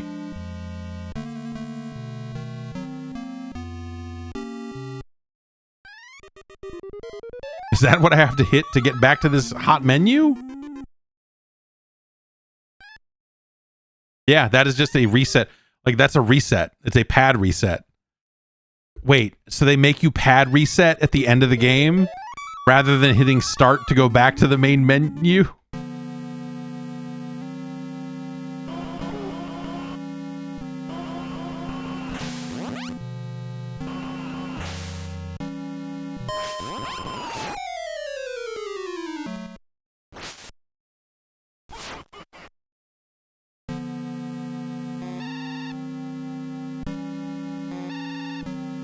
This is real bad.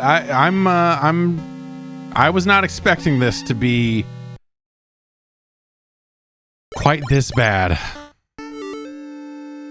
Oh, ninjas. Guys, we're finally able to have the conversation about pirates versus ninjas.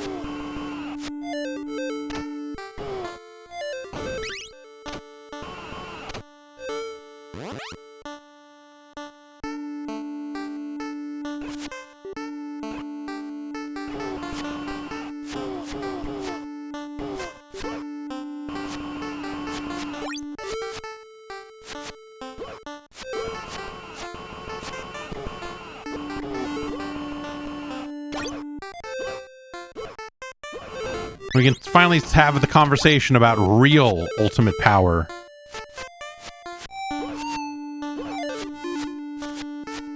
I have that guy's book around here somewhere.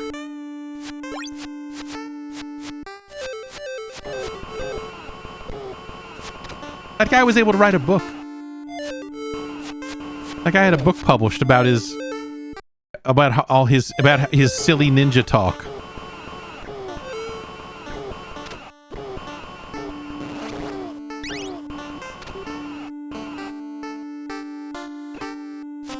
Guy wrote a book about flipping out and killing people.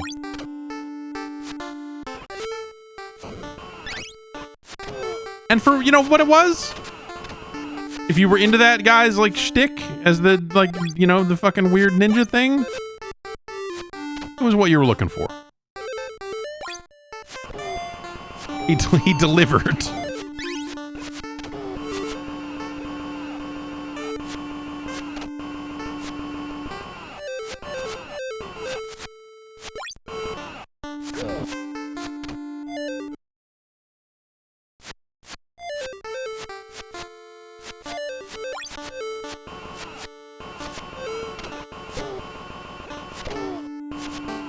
God, that feels like that is that. I mean, it is. It feels like it because it is. I say that it just feels like such ancient history, ancient internet history at this point.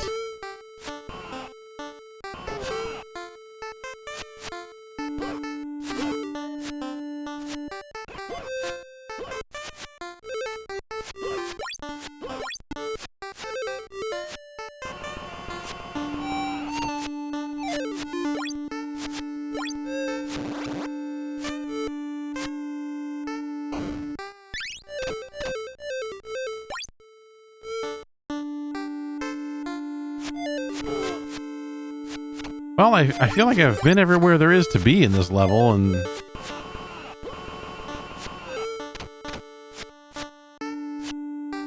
I need to go down, but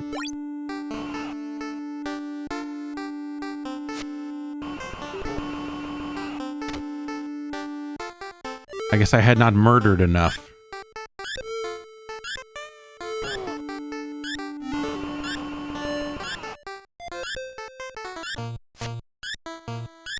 Oh, shit.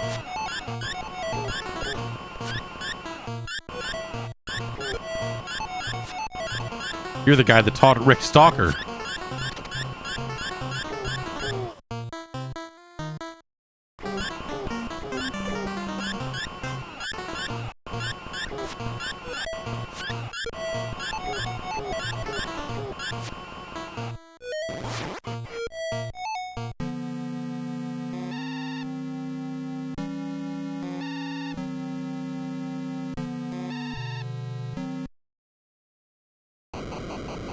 This is a miserable video game. I am like having trouble processing what I'm looking at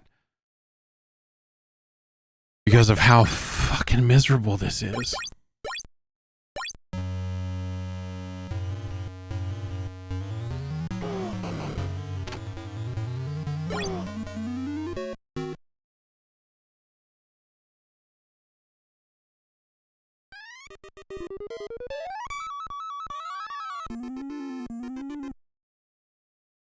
Is the arcade version must be better, right? Like even, you know, even a little bit. Man. Tengen. Your friends and mine. I mean, you know, they published a lot of stuff, right? You know, Vindicators, Super Sprint,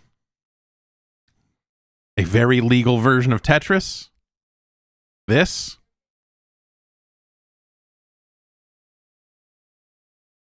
Christ.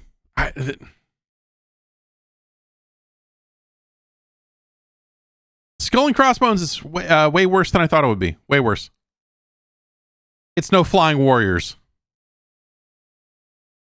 It's not as good as SCAT, Special Cybernetic Attack Team. It's no RC Pro-Am 2. Wizards and Warriors is a better game.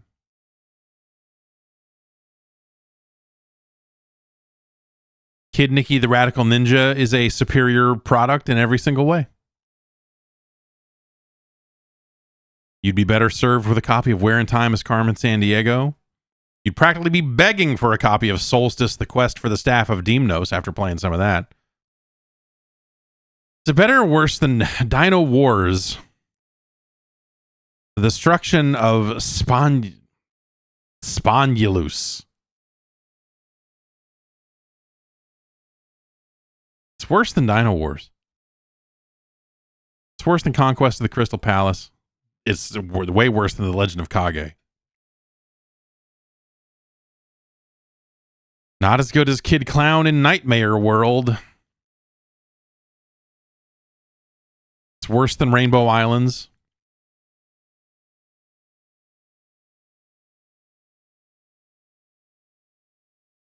You'd be better off with a copy of Chubby Cherub.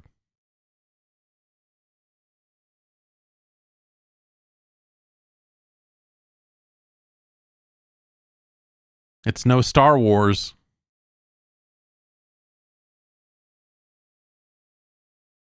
It's worse than roller games.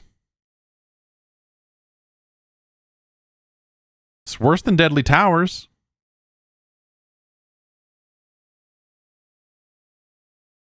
It's worse than Wally Bear and the No Gang.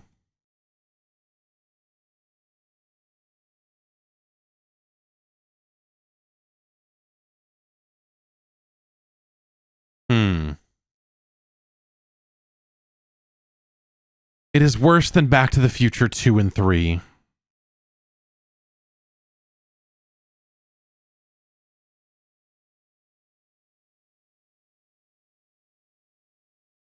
I long for Action 52 over this. I'd rather play Clash Ball. That's shitty. It's Clash Ball.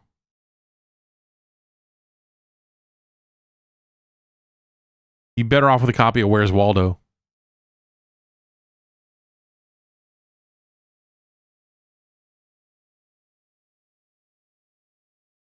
Oh boy. Is this game better or worse than the Blues Brothers?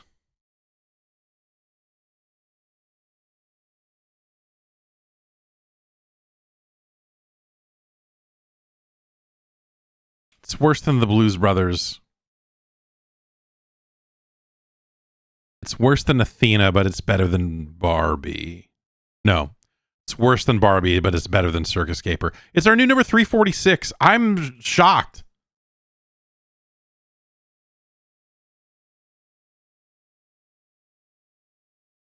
By how bad this game was. I honestly never would have anticipated that this game this game just sounded so middle of the road, everything about it, you know? I was just like, okay, well, whatever.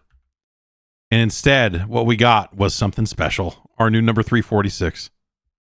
It's a top 350 NES game, though. We can say that now. Congratulations. Holy smokes. All right. Next up is another leftover from last week. Garrett suggested this one. I hope it's better. Oh, I hope it's better than... It has to be. It has to be.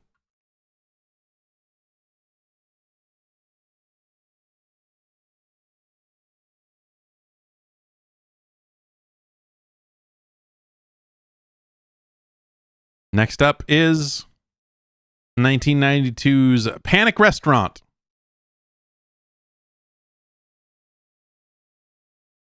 A game I am not familiar with.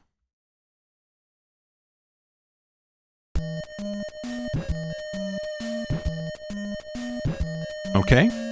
Is this Pizza Tower Zero? Is this Pizza Tower Fruit Edition?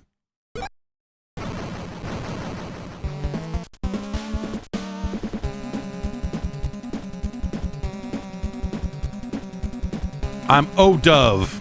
I'm taking your nice little restaurant. Brah! Okay, I have not started the game. This is still like the demo. Okay. All right, let's start the game. Oh, okay.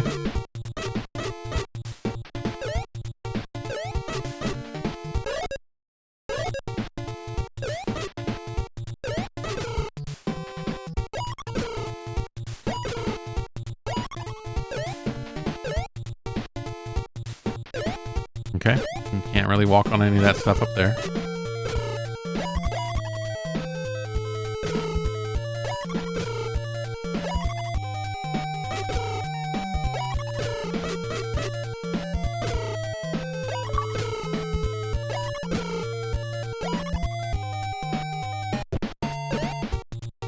Pretty good drums. You know, 92.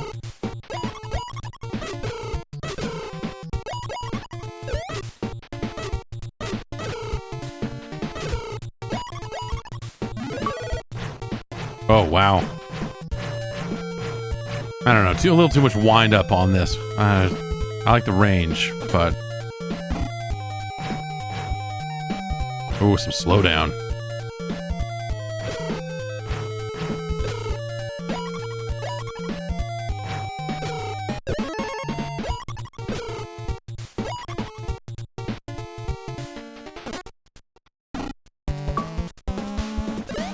Look at this.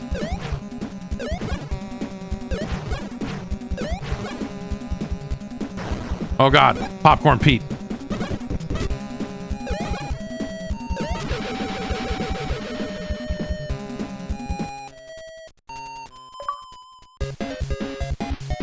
Nice clear.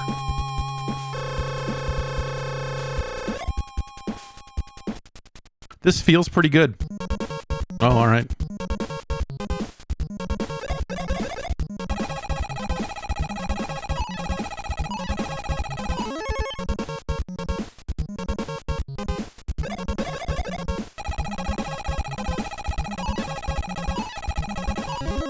Hey.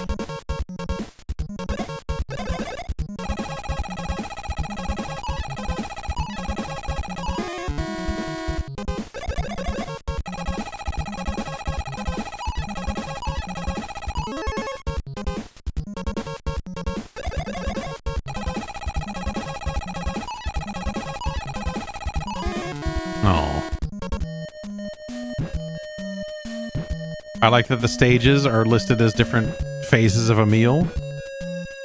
Come on out to O-Doves, come on.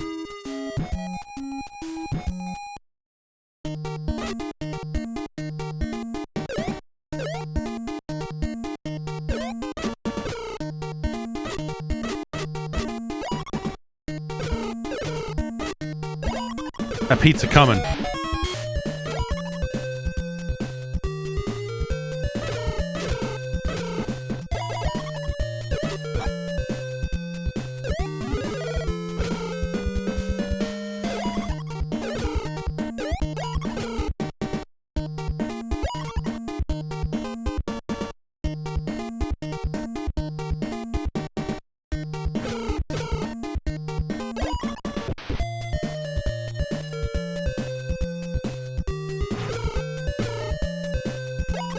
This is a pleasant little thing.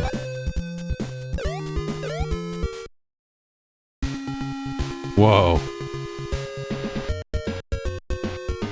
Okay.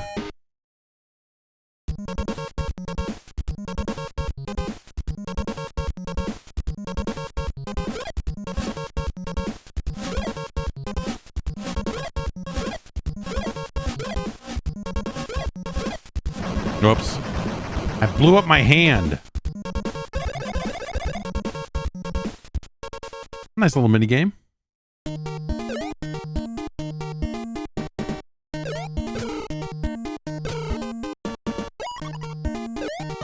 Oh, shit. Good animation.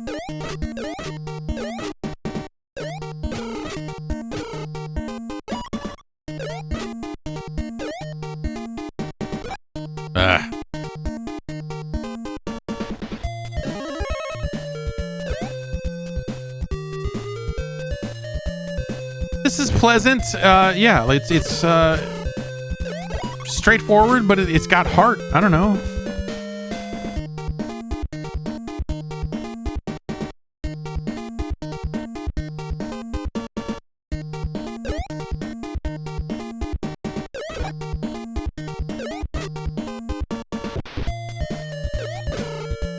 Okay, so we can bat away the bits of the apple.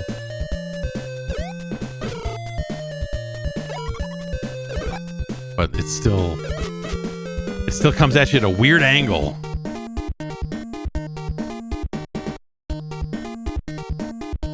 Look at this crouching animation. It's very good.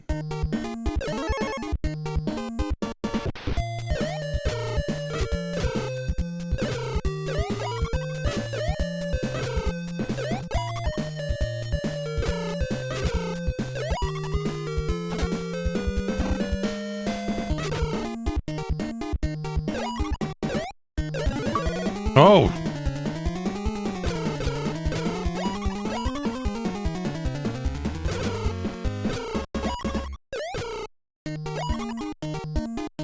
That's pretty cool. I don't know. Like a lot of slowdown. You know? But this, I don't know. Everything about this feels, it just feels nice. Oh, I see. Okay.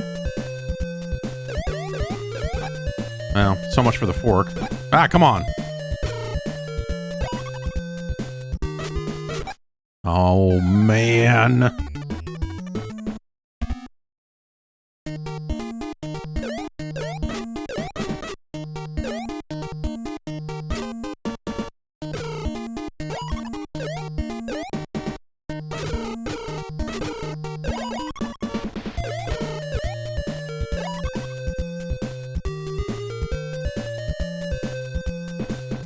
No fork here this time, huh?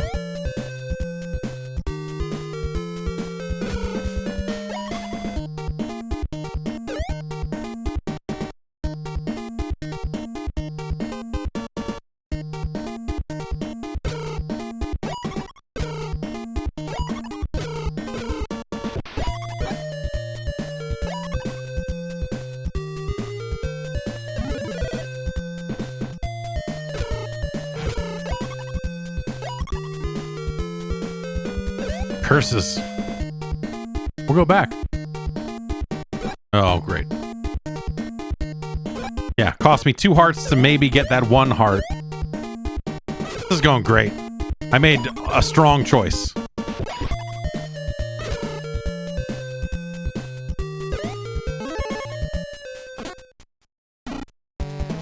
Evil microwave.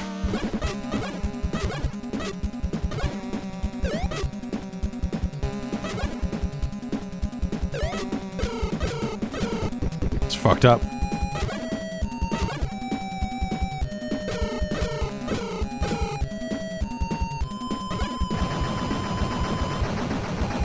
Also fucked up.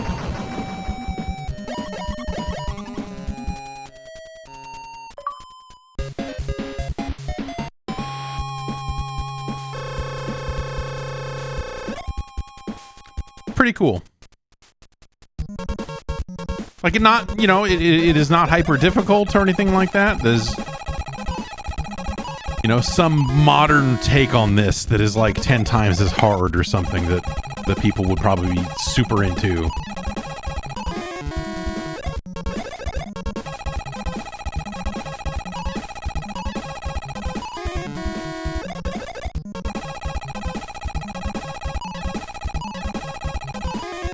Ugh.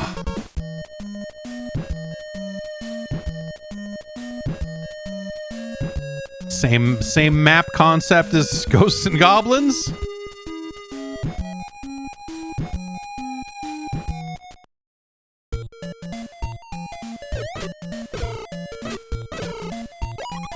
Mr. Egg, straight out of Burger Time.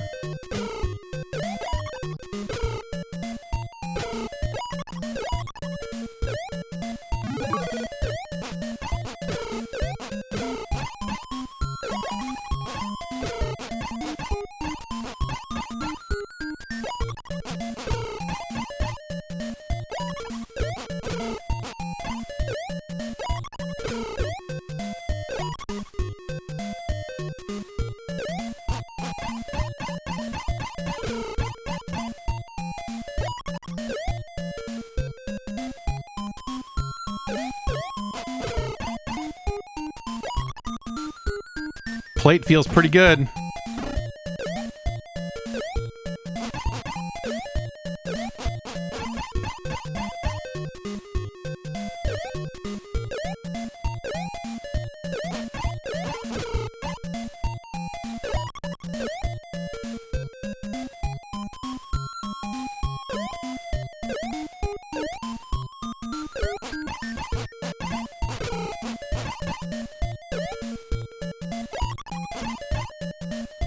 Oh, okay. I guess. How am I going to get up that high to get that extra life? Can I go back around again? The answer was yes.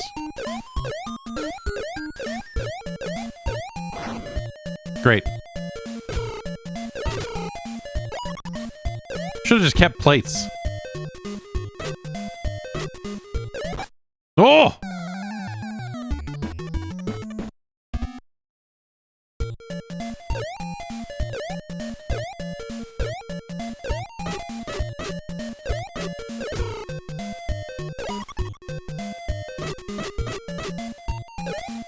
Uh-oh.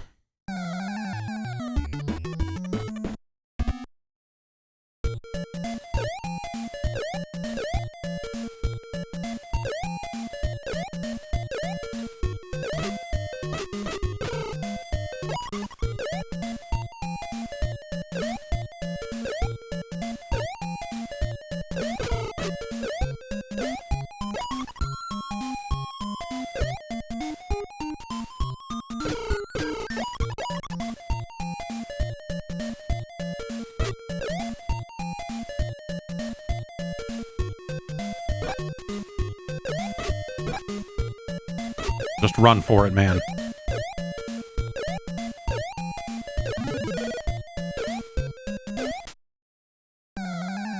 Well, I misinterpreted what that was.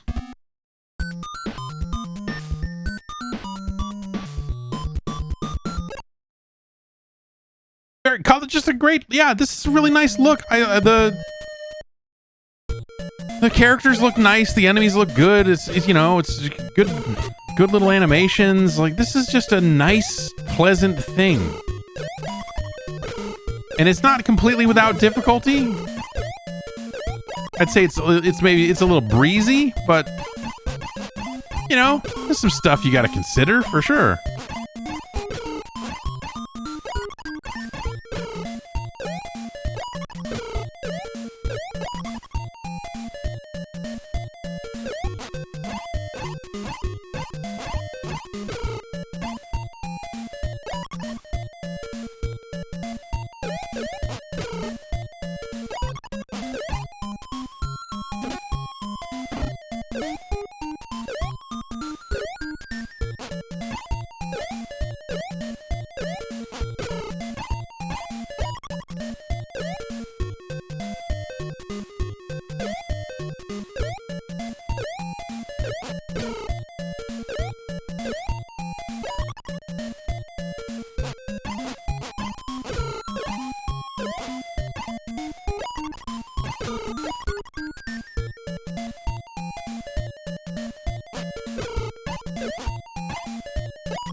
We're gonna not get the spoon.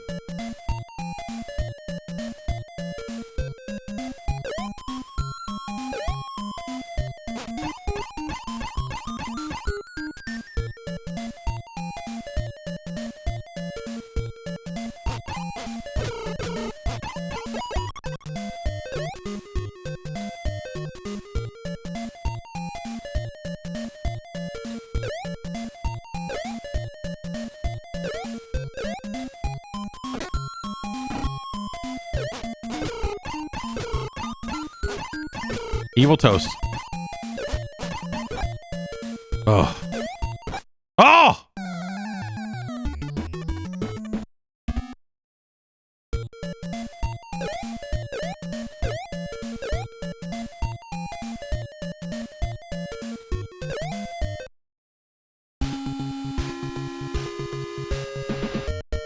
Take the egg.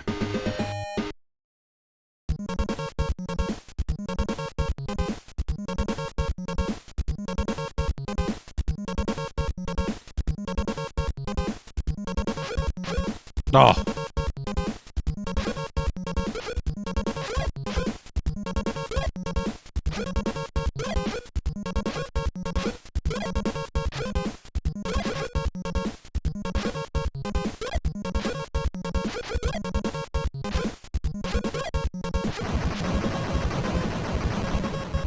Did I get a bomb? That looked like... Did I just lose focus and catch a bomb, or did an egg blow up? They gave me an egg.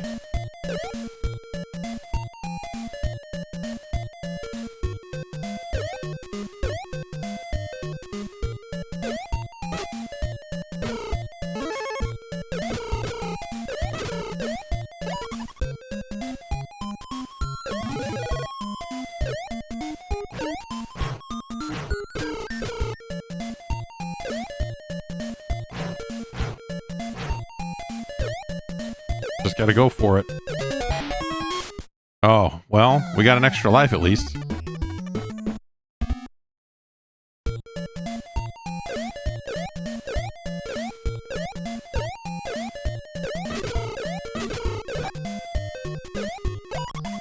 Not a lot of life if you're not getting the bonus. Oh boy.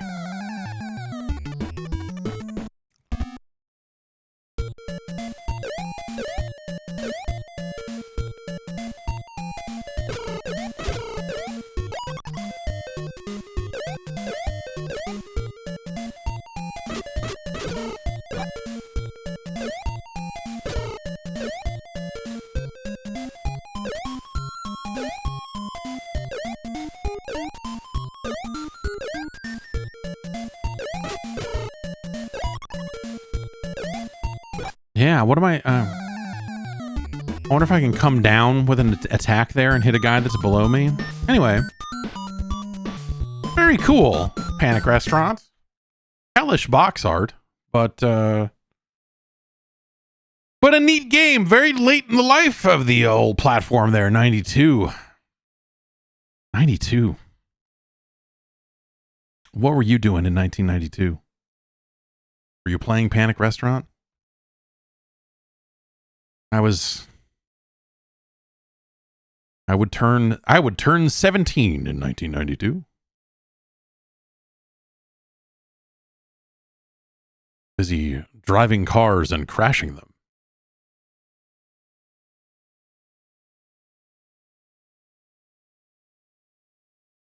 Panic Restaurant's cool. I don't know.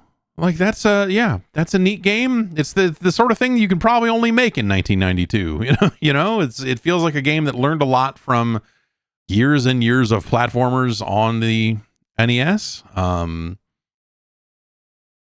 But it's that just kind of light and breezy and ultimately like relatively forgettable platformer that I love a lot of that stuff, that came out. Some of it still comes out today, but there's just some nice little things here. The different items, the pickups feel pretty good and varied. Having the pogo stick fork is kind of a cool idea. Nice animation, good music. Like it's that's pretty good. I mean, it's certainly better than The Simpsons Bart versus the Space Mutants.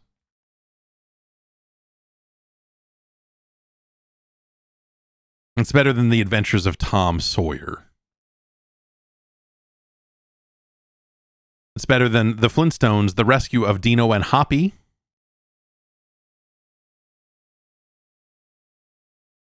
It's better than Felix the Cat.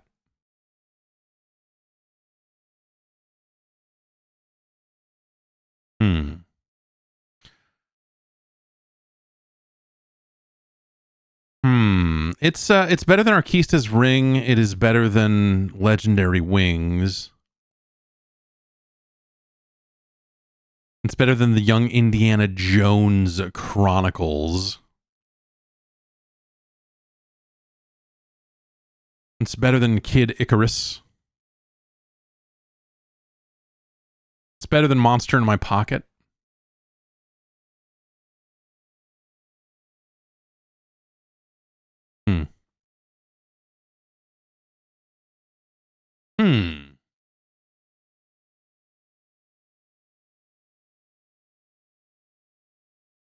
It's not as good as Chippendale Rescue Rangers. But it's like, you know, there's certainly some similarities there.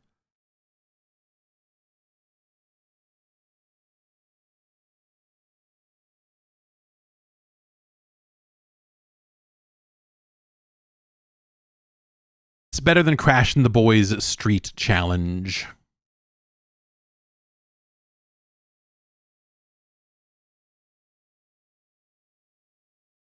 It's not better than The Adventures of Lolo. But you would take it over Dragon Warrior 1. It's our new number 55.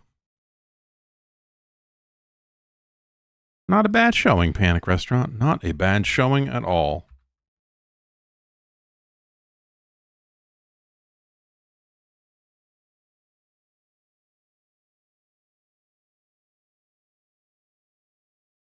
Let's get it on the list here.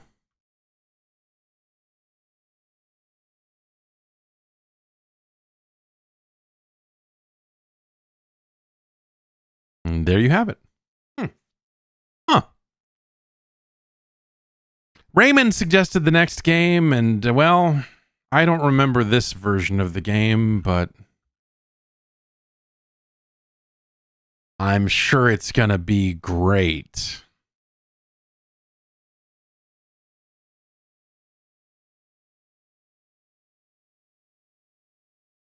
It's Dragon's Lair. Originally a Laserdisc game. It got some weird ports to different platforms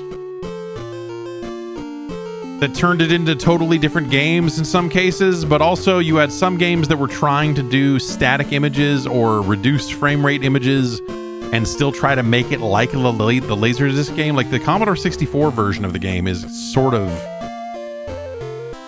like the real thing. This I don't know anything about this version of the game. Oh no.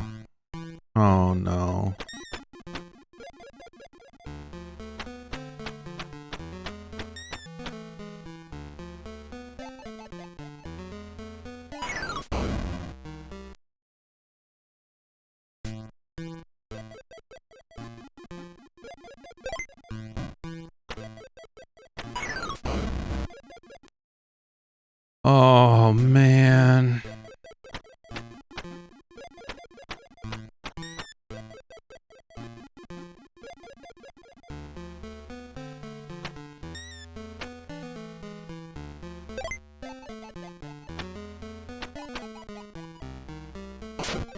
Oh. Okay.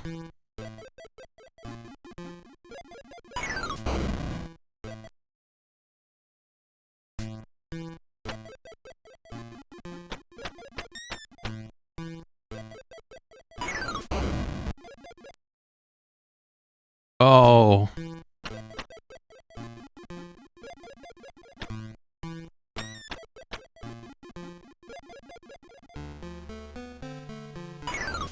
What?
He takes multiple hits.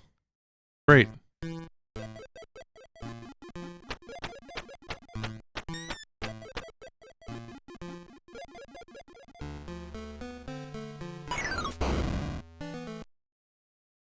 Cool.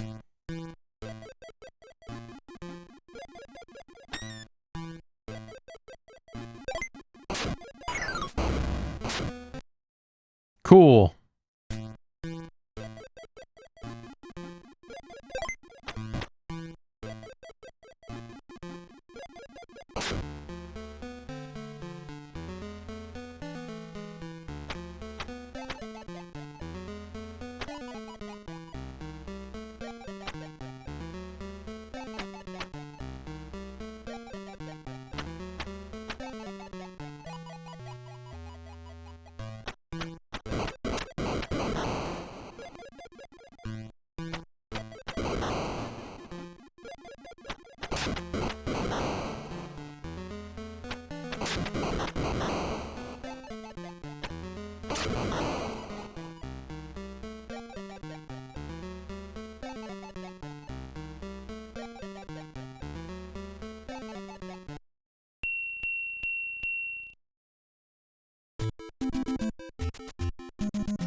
Dude, I don't want to do this.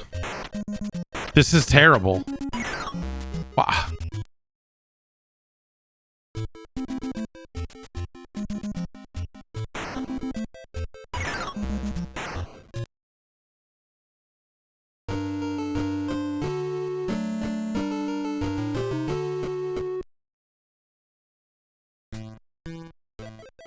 Shit.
All right, time to game.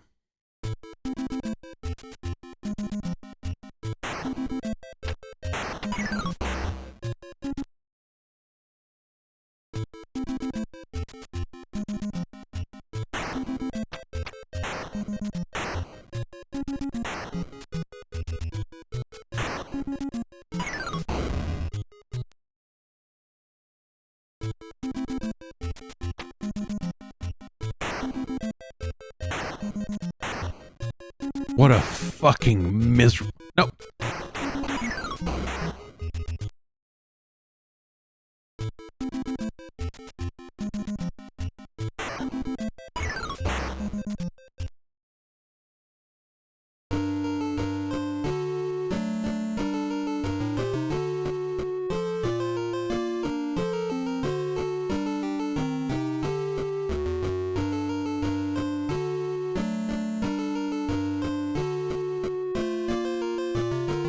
I don't think very highly of any version of Dragon's Lair. Some have, like, interesting technical things going on.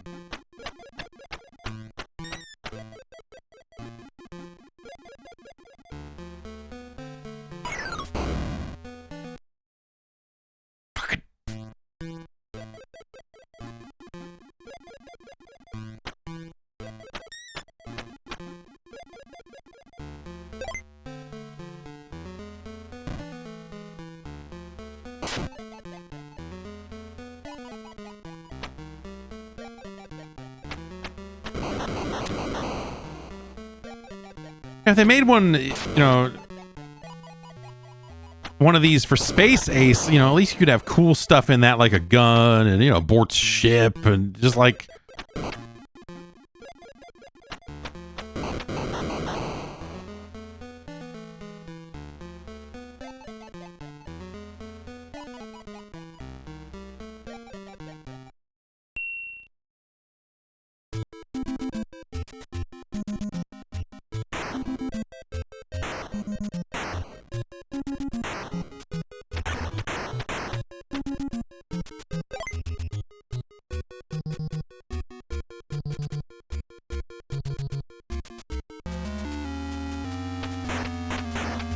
No, no, no, no.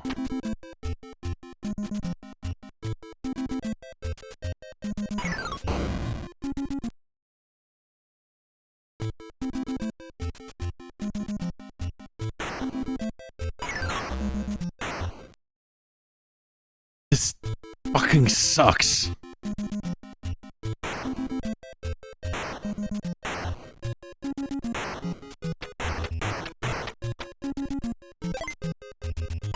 Ah, you piece of shit.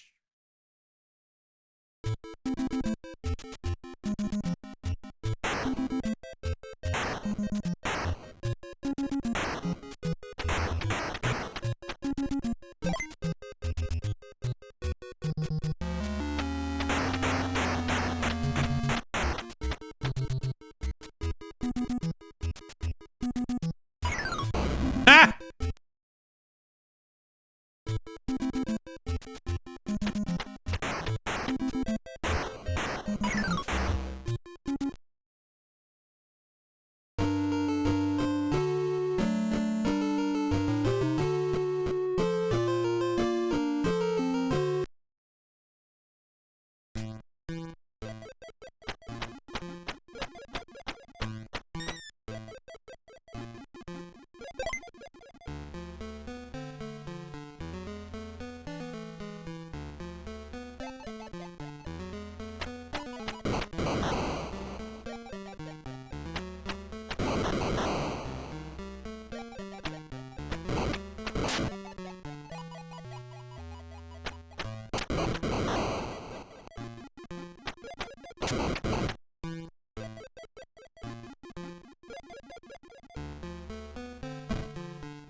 I like that it's a box with a fucking G on it. Like, oh, like not a bag of gold, not anything with any kind of art. It's like, as a G.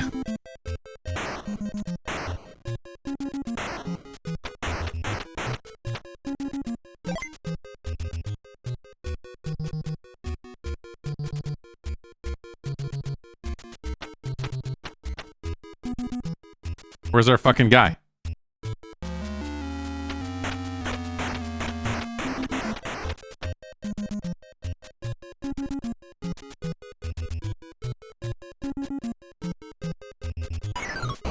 So do I need to like try to crawl?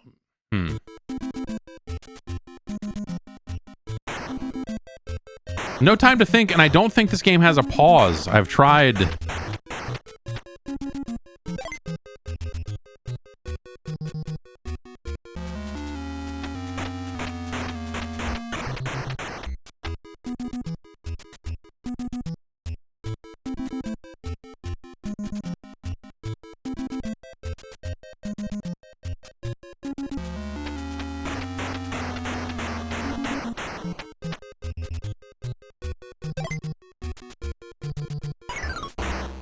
Dickhead.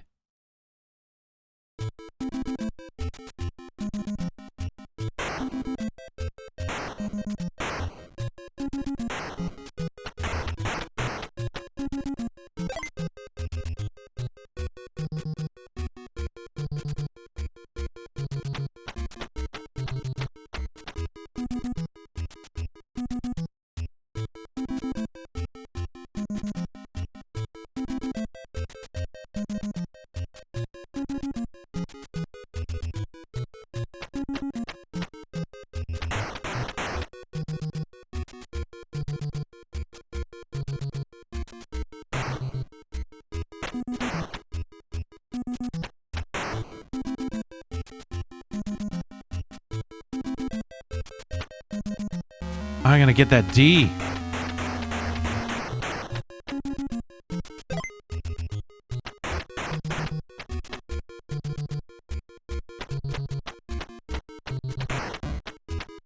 Great.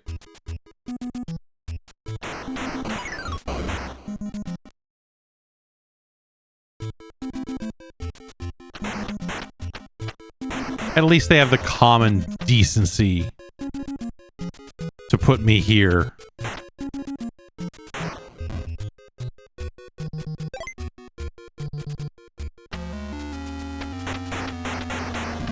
Ah!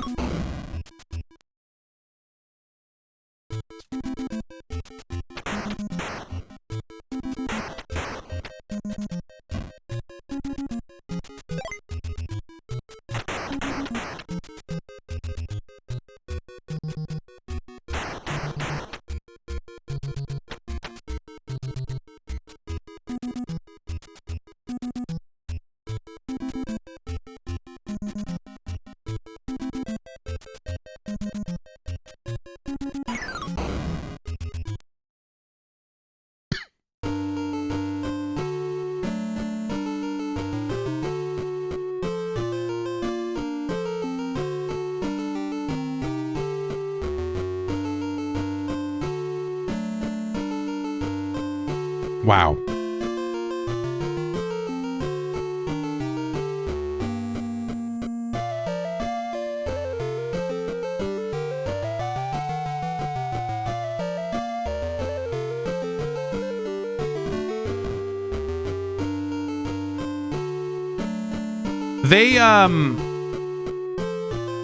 They made something very true to the original Dragon's Lair.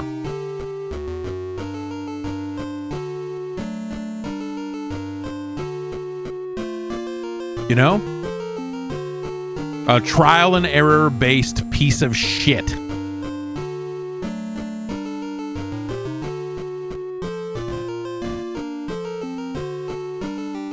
That doesn't feel like you have good control over it ever.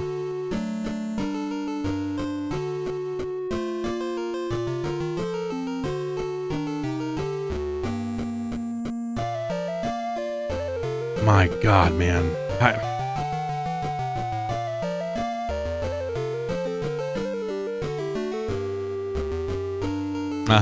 Everyone remembers the falling disc stage from the arcade game?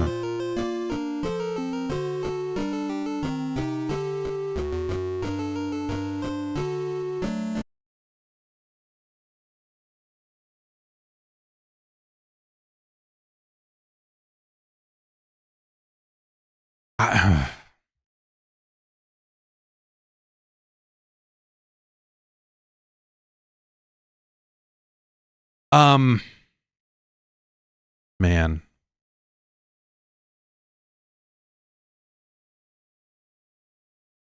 Dragon's Lair is, yeah, I mean, the original arcade game, obviously being a Laserdisc game, you're just kind of going bink, bink, bink, and pushing in directions and doing things. This is like they wanted to have smooth animation because it was an animated game and whatever else. And so they did that, and the game takes forever to respond to your inputs.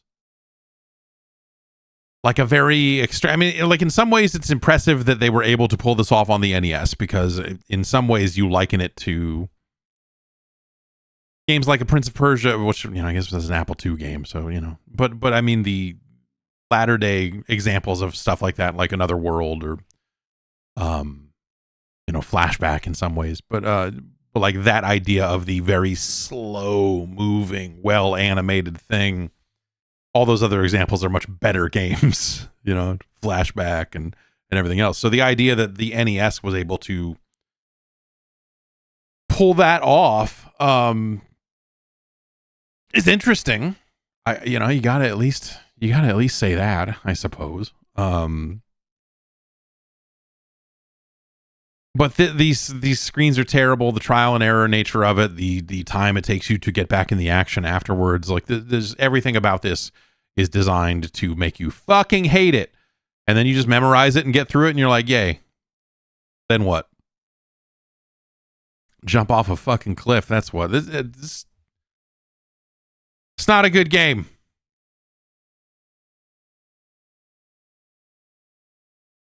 It's no Jaws.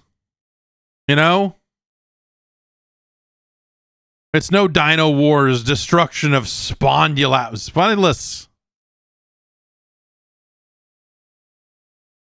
We can say that definitively. It's no spiritual warfare. It's no dragon power. It's no Krusty's Funhouse.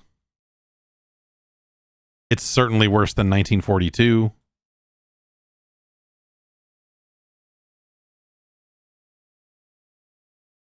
It is worse than Indiana Jones and the Temple of Doom. It's worse than Dr. Jekyll and Mr. Hyde. For sure. You'd be better served with a copy of Castellian, though Castellian certainly has its, kind of input latency in its own disgusting way. You would be better served with a copy of Silver Surfer.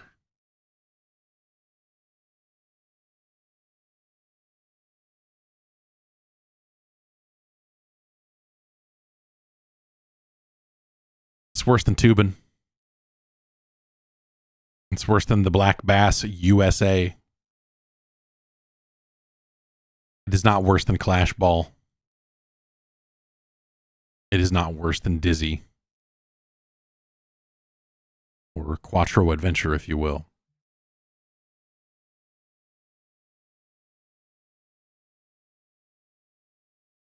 Is it better or worse than Super Pitfall?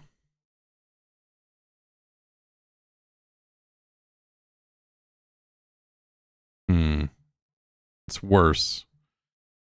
It's worse than Master Chew and the Drunkard Hugh. Is it worse than Orb 3D? God damn it, man.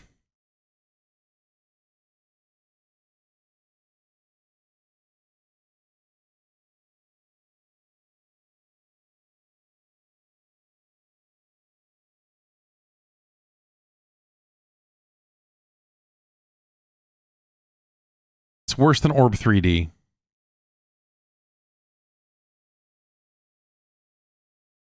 It's better than Who Framed Roger Rabbit. You'd be better off memorizing Dragon's Lair front to back than playing fucking Who Framed fucking Roger Rabbit.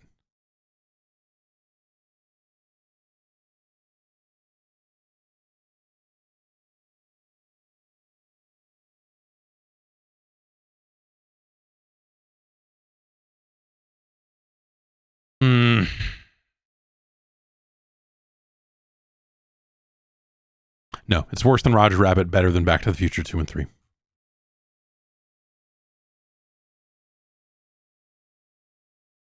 It's our new number 332.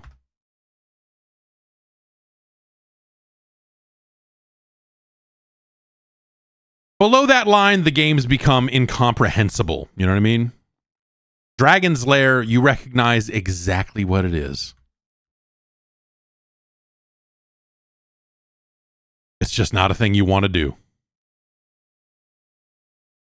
332.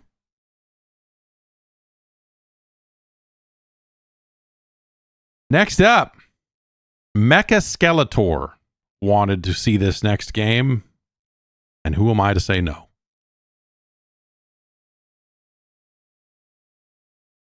This seems like half of another game, honestly. From what I remember of it. This also came to arcades. It's Iron Tank, The Invasion of Normandy.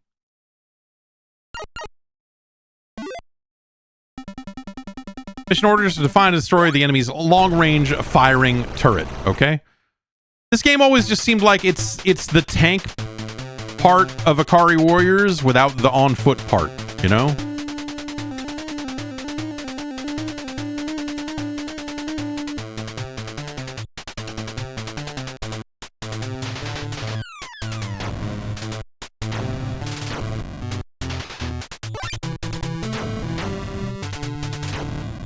These cute little guys.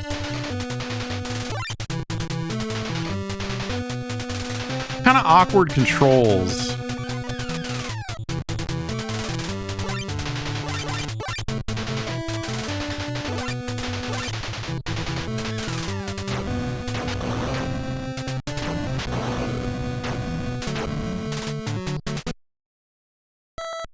Thanks.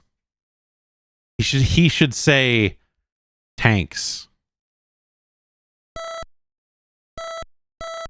Oh, that's all he says. I push A, I push B. He just any direction I push, and I just need to hit start.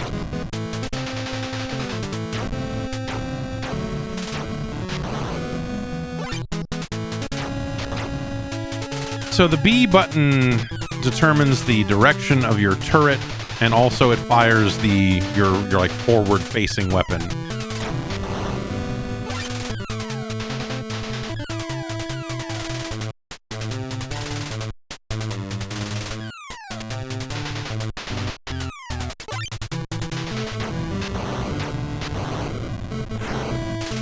Oh God!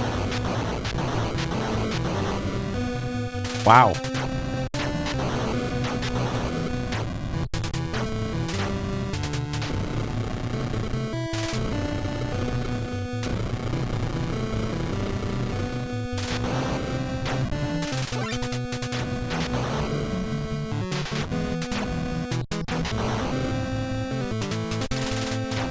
So turning the turret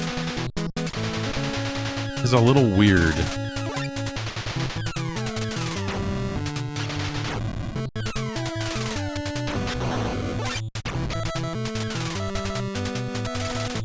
A call? What is this fucking...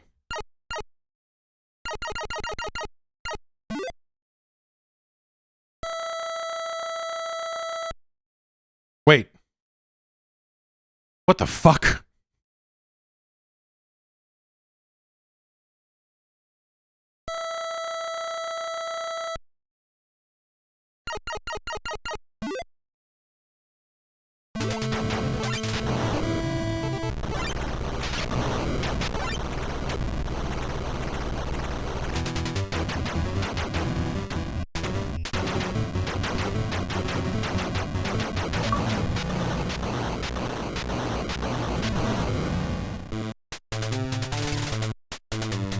Wow.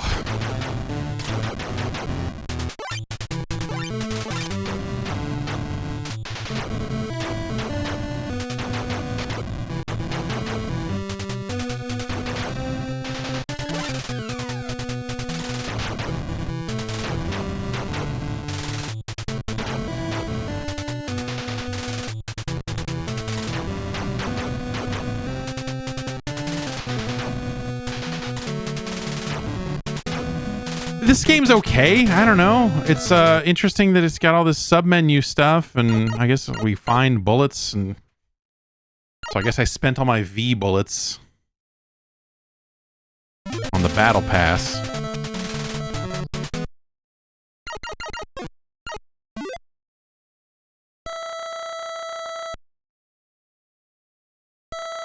Okay.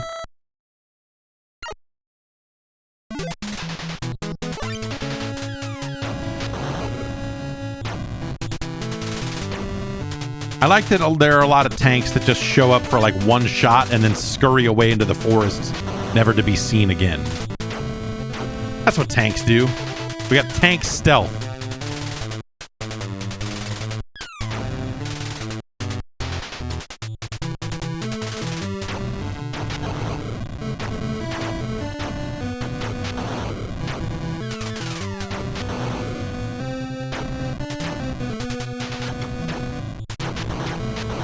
But yeah, like, so turning the turret is actually like kind of a hassle, especially if you're dealing with multiple types of enemies. So you know, like you kind of want to use your regular shots for the soldiers, and then have the turret aiming the right way you need it to take out the tanks. It's hard to get that lined up.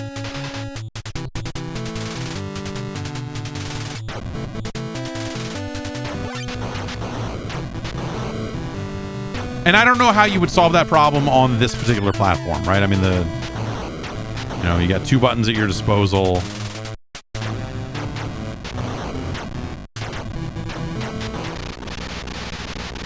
Oh, that was a mine. I thought that was a wrench for picking up for repairs. That looked like it looked like a blinking wrench.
All right.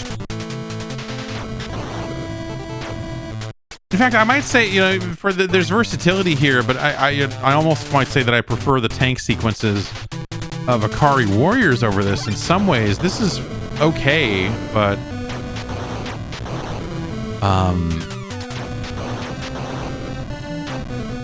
it doesn't. It's missing.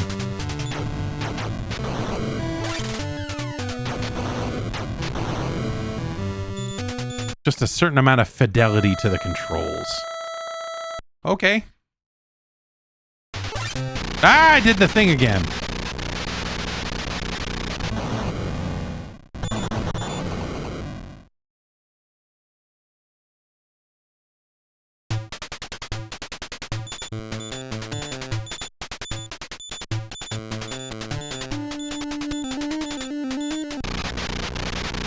That time I just got stuck on a tank.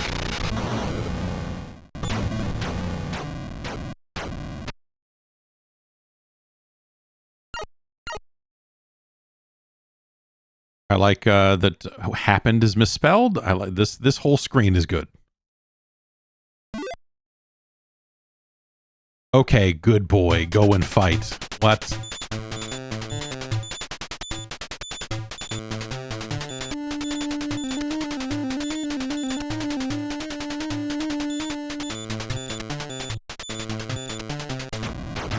It's difficult to manage. Yeah.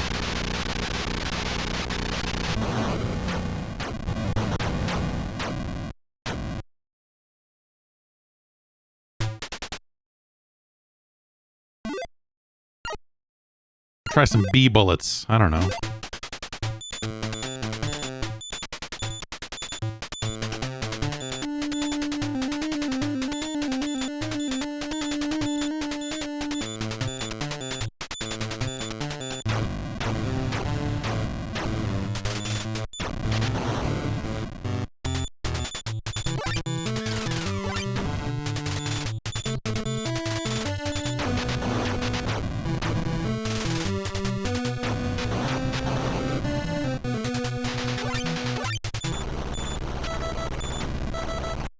Hang on, guys. I gotta take a phone call. Oh, can I turn on multiple bullets at the same time? Cannot believe that they just fucking named this guy fucking Snake and put a bunch of fucking transceiver looking ass shit in it, man. What a...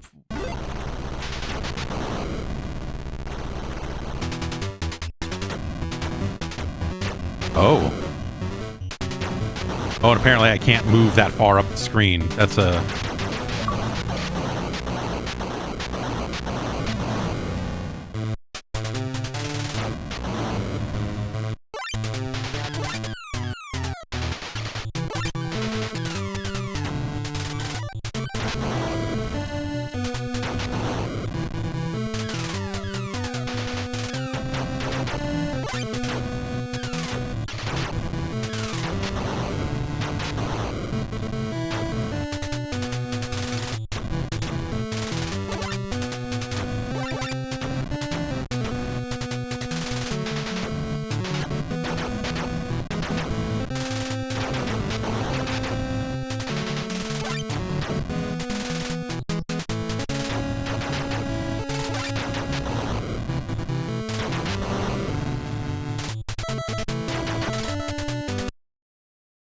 Gotta take this one.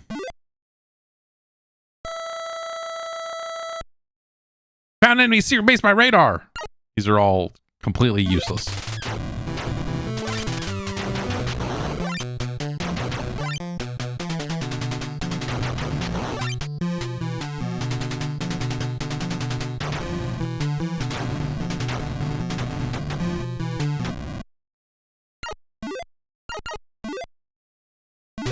Wait, what's the question mark do?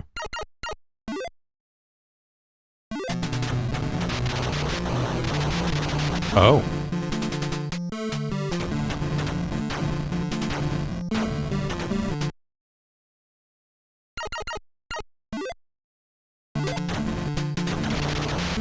I see. Question mark is quite powerful. Look at this featureless fucking horse shit looking area, man. Oh, Iron Snake. Okay, totally different. Thank you.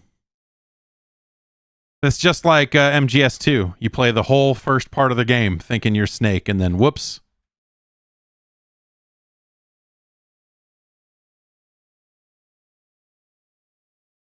Enemies' long-range bullets are awesome. Allies are destroyed. These are great short messages of just like...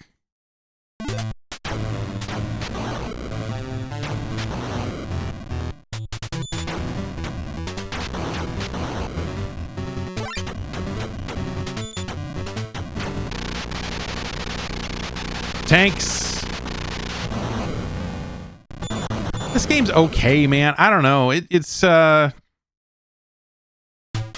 clunky, and part of that is because they're trying to, you know, do more, right? They want to have a radio. They want to have multiple types of bullets that you can work in there, and so you've just got this like big dumb looking menu here. And then because you've got the machine guns and it's not just the main cannon of the tank, you know, and they can face different directions and stuff, you're kind of left trying to line up your shots in a way that is a kind of pain in the ass. Okay. I was gonna say, is this thing real or what am I... Great. Awesome. Only I had like the remote control missile or something there, you know? No, dude, I think I'm good. I don't know. Okay, good boy. All the text is amazing also.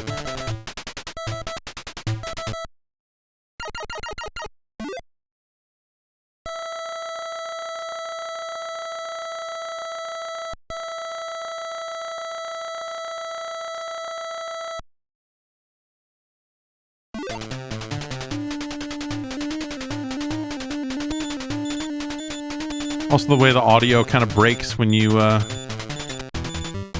go into and out of some of these menus is pretty good.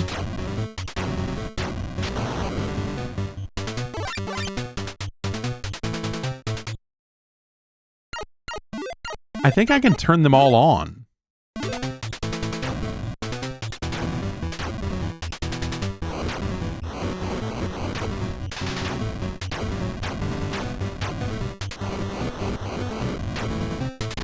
Haha. Haha.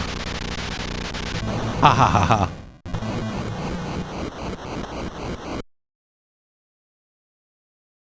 It's fun to do this little chunk over and over again. It's a good time.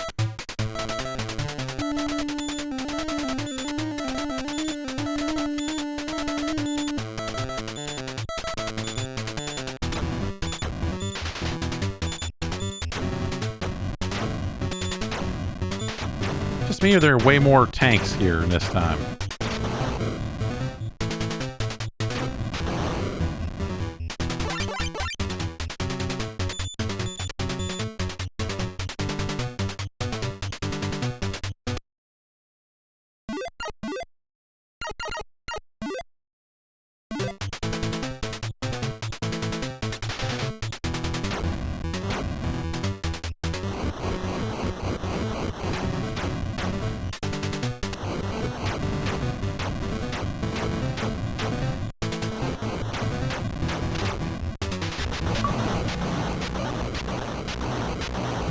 Okay.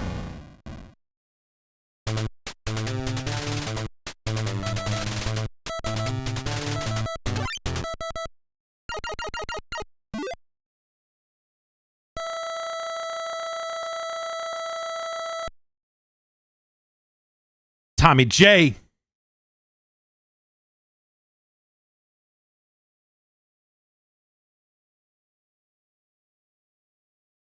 It's very weird. It's very weird that this is kind of like this feels like that they tried to Metal Gear up an Akari Warriors game, you know, but then made it only tanks. It's a strange game.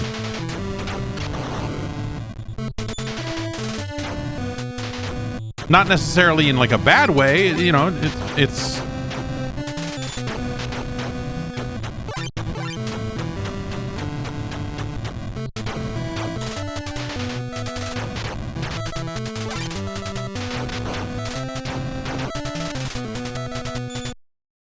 I'm more interested in what the radio has to say than anything else going on in this game.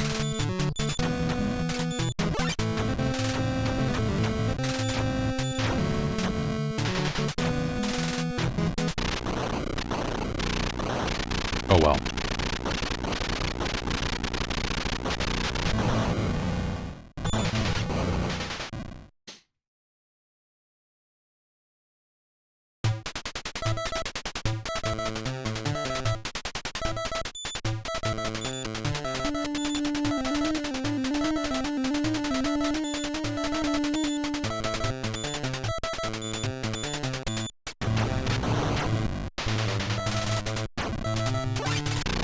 Ugh. Okay.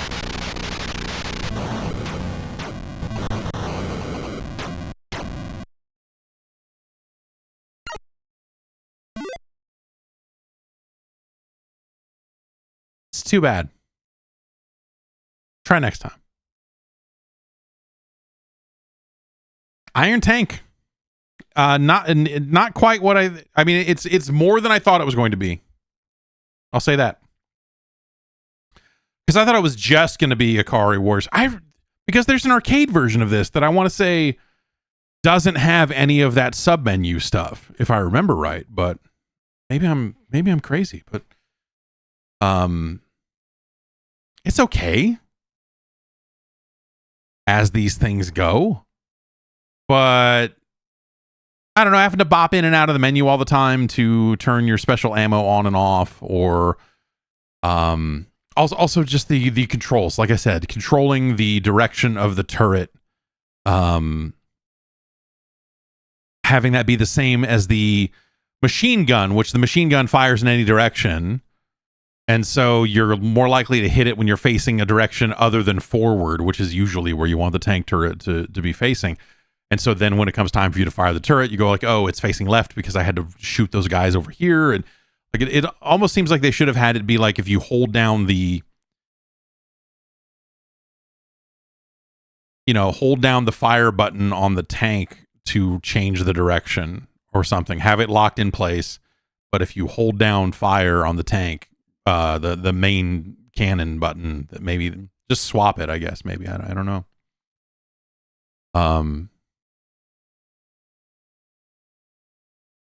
Yeah, like a lot of SNK games of this style, a rotary controller would have made a lot of sense here for sure. But this is the NES. You don't get it. You don't get that.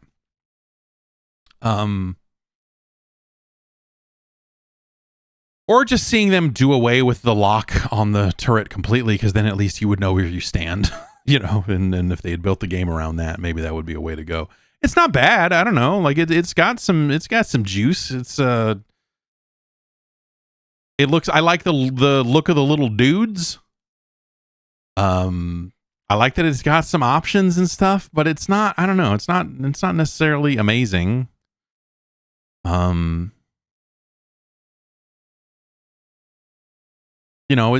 a better game than Mylan's Secret Castle.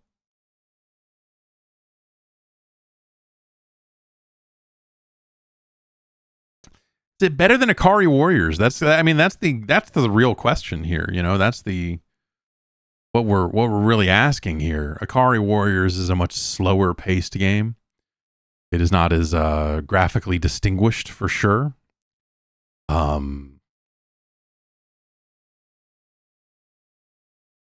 But it's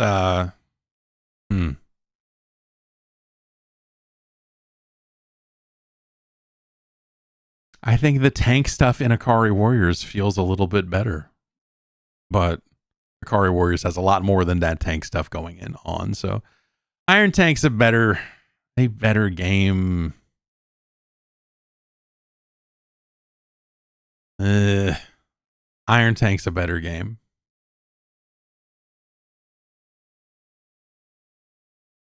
but not by much.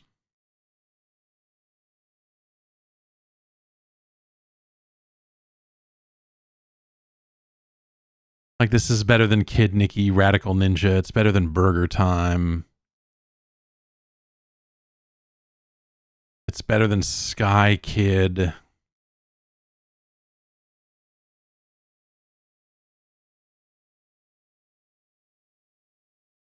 It's no MC Kids.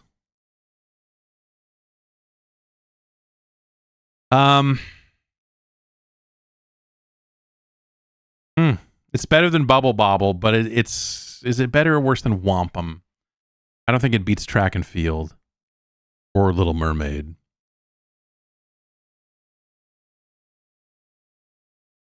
It's better than Wampum. It's our new number 137. Ever so slightly. Iron Tank, The Battle for Normandy. I'm pretty sure is only tacked onto the US version of the title, but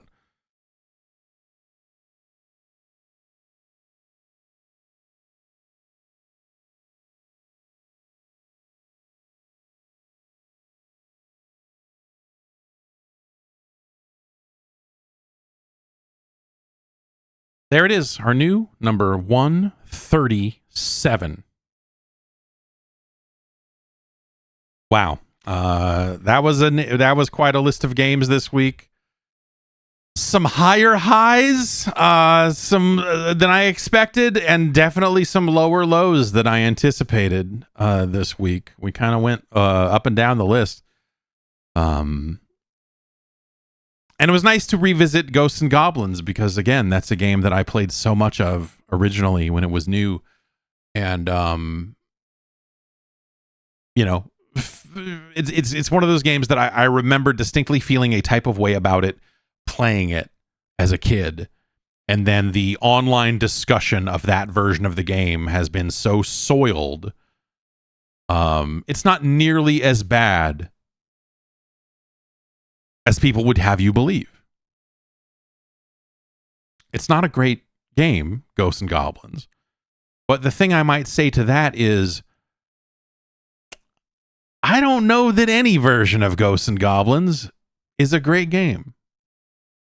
That NES version is like, you know.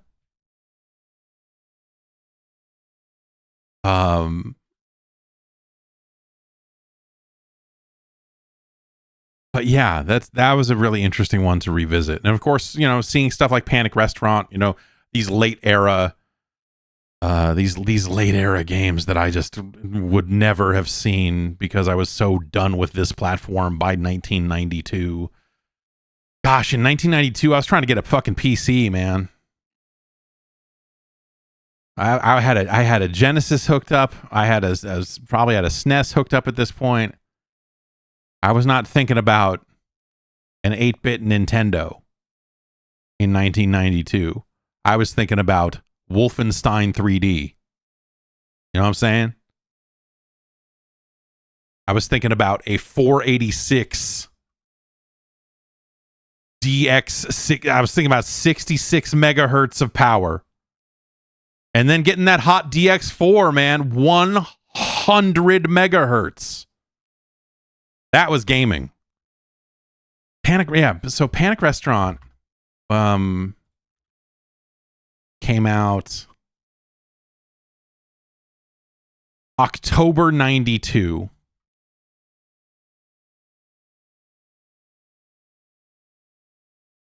Wolfenstein 3D came out May 92. So this is post Wolfenstein, pre-Doom. We're still seeing NES games coming out. You know, Doom would not be until December of the following year. So we're kind of smack in the middle of like the post Wolfenstein. And I remember, I saw Wolfenstein running on a PC and said, I need one of those. And that was that.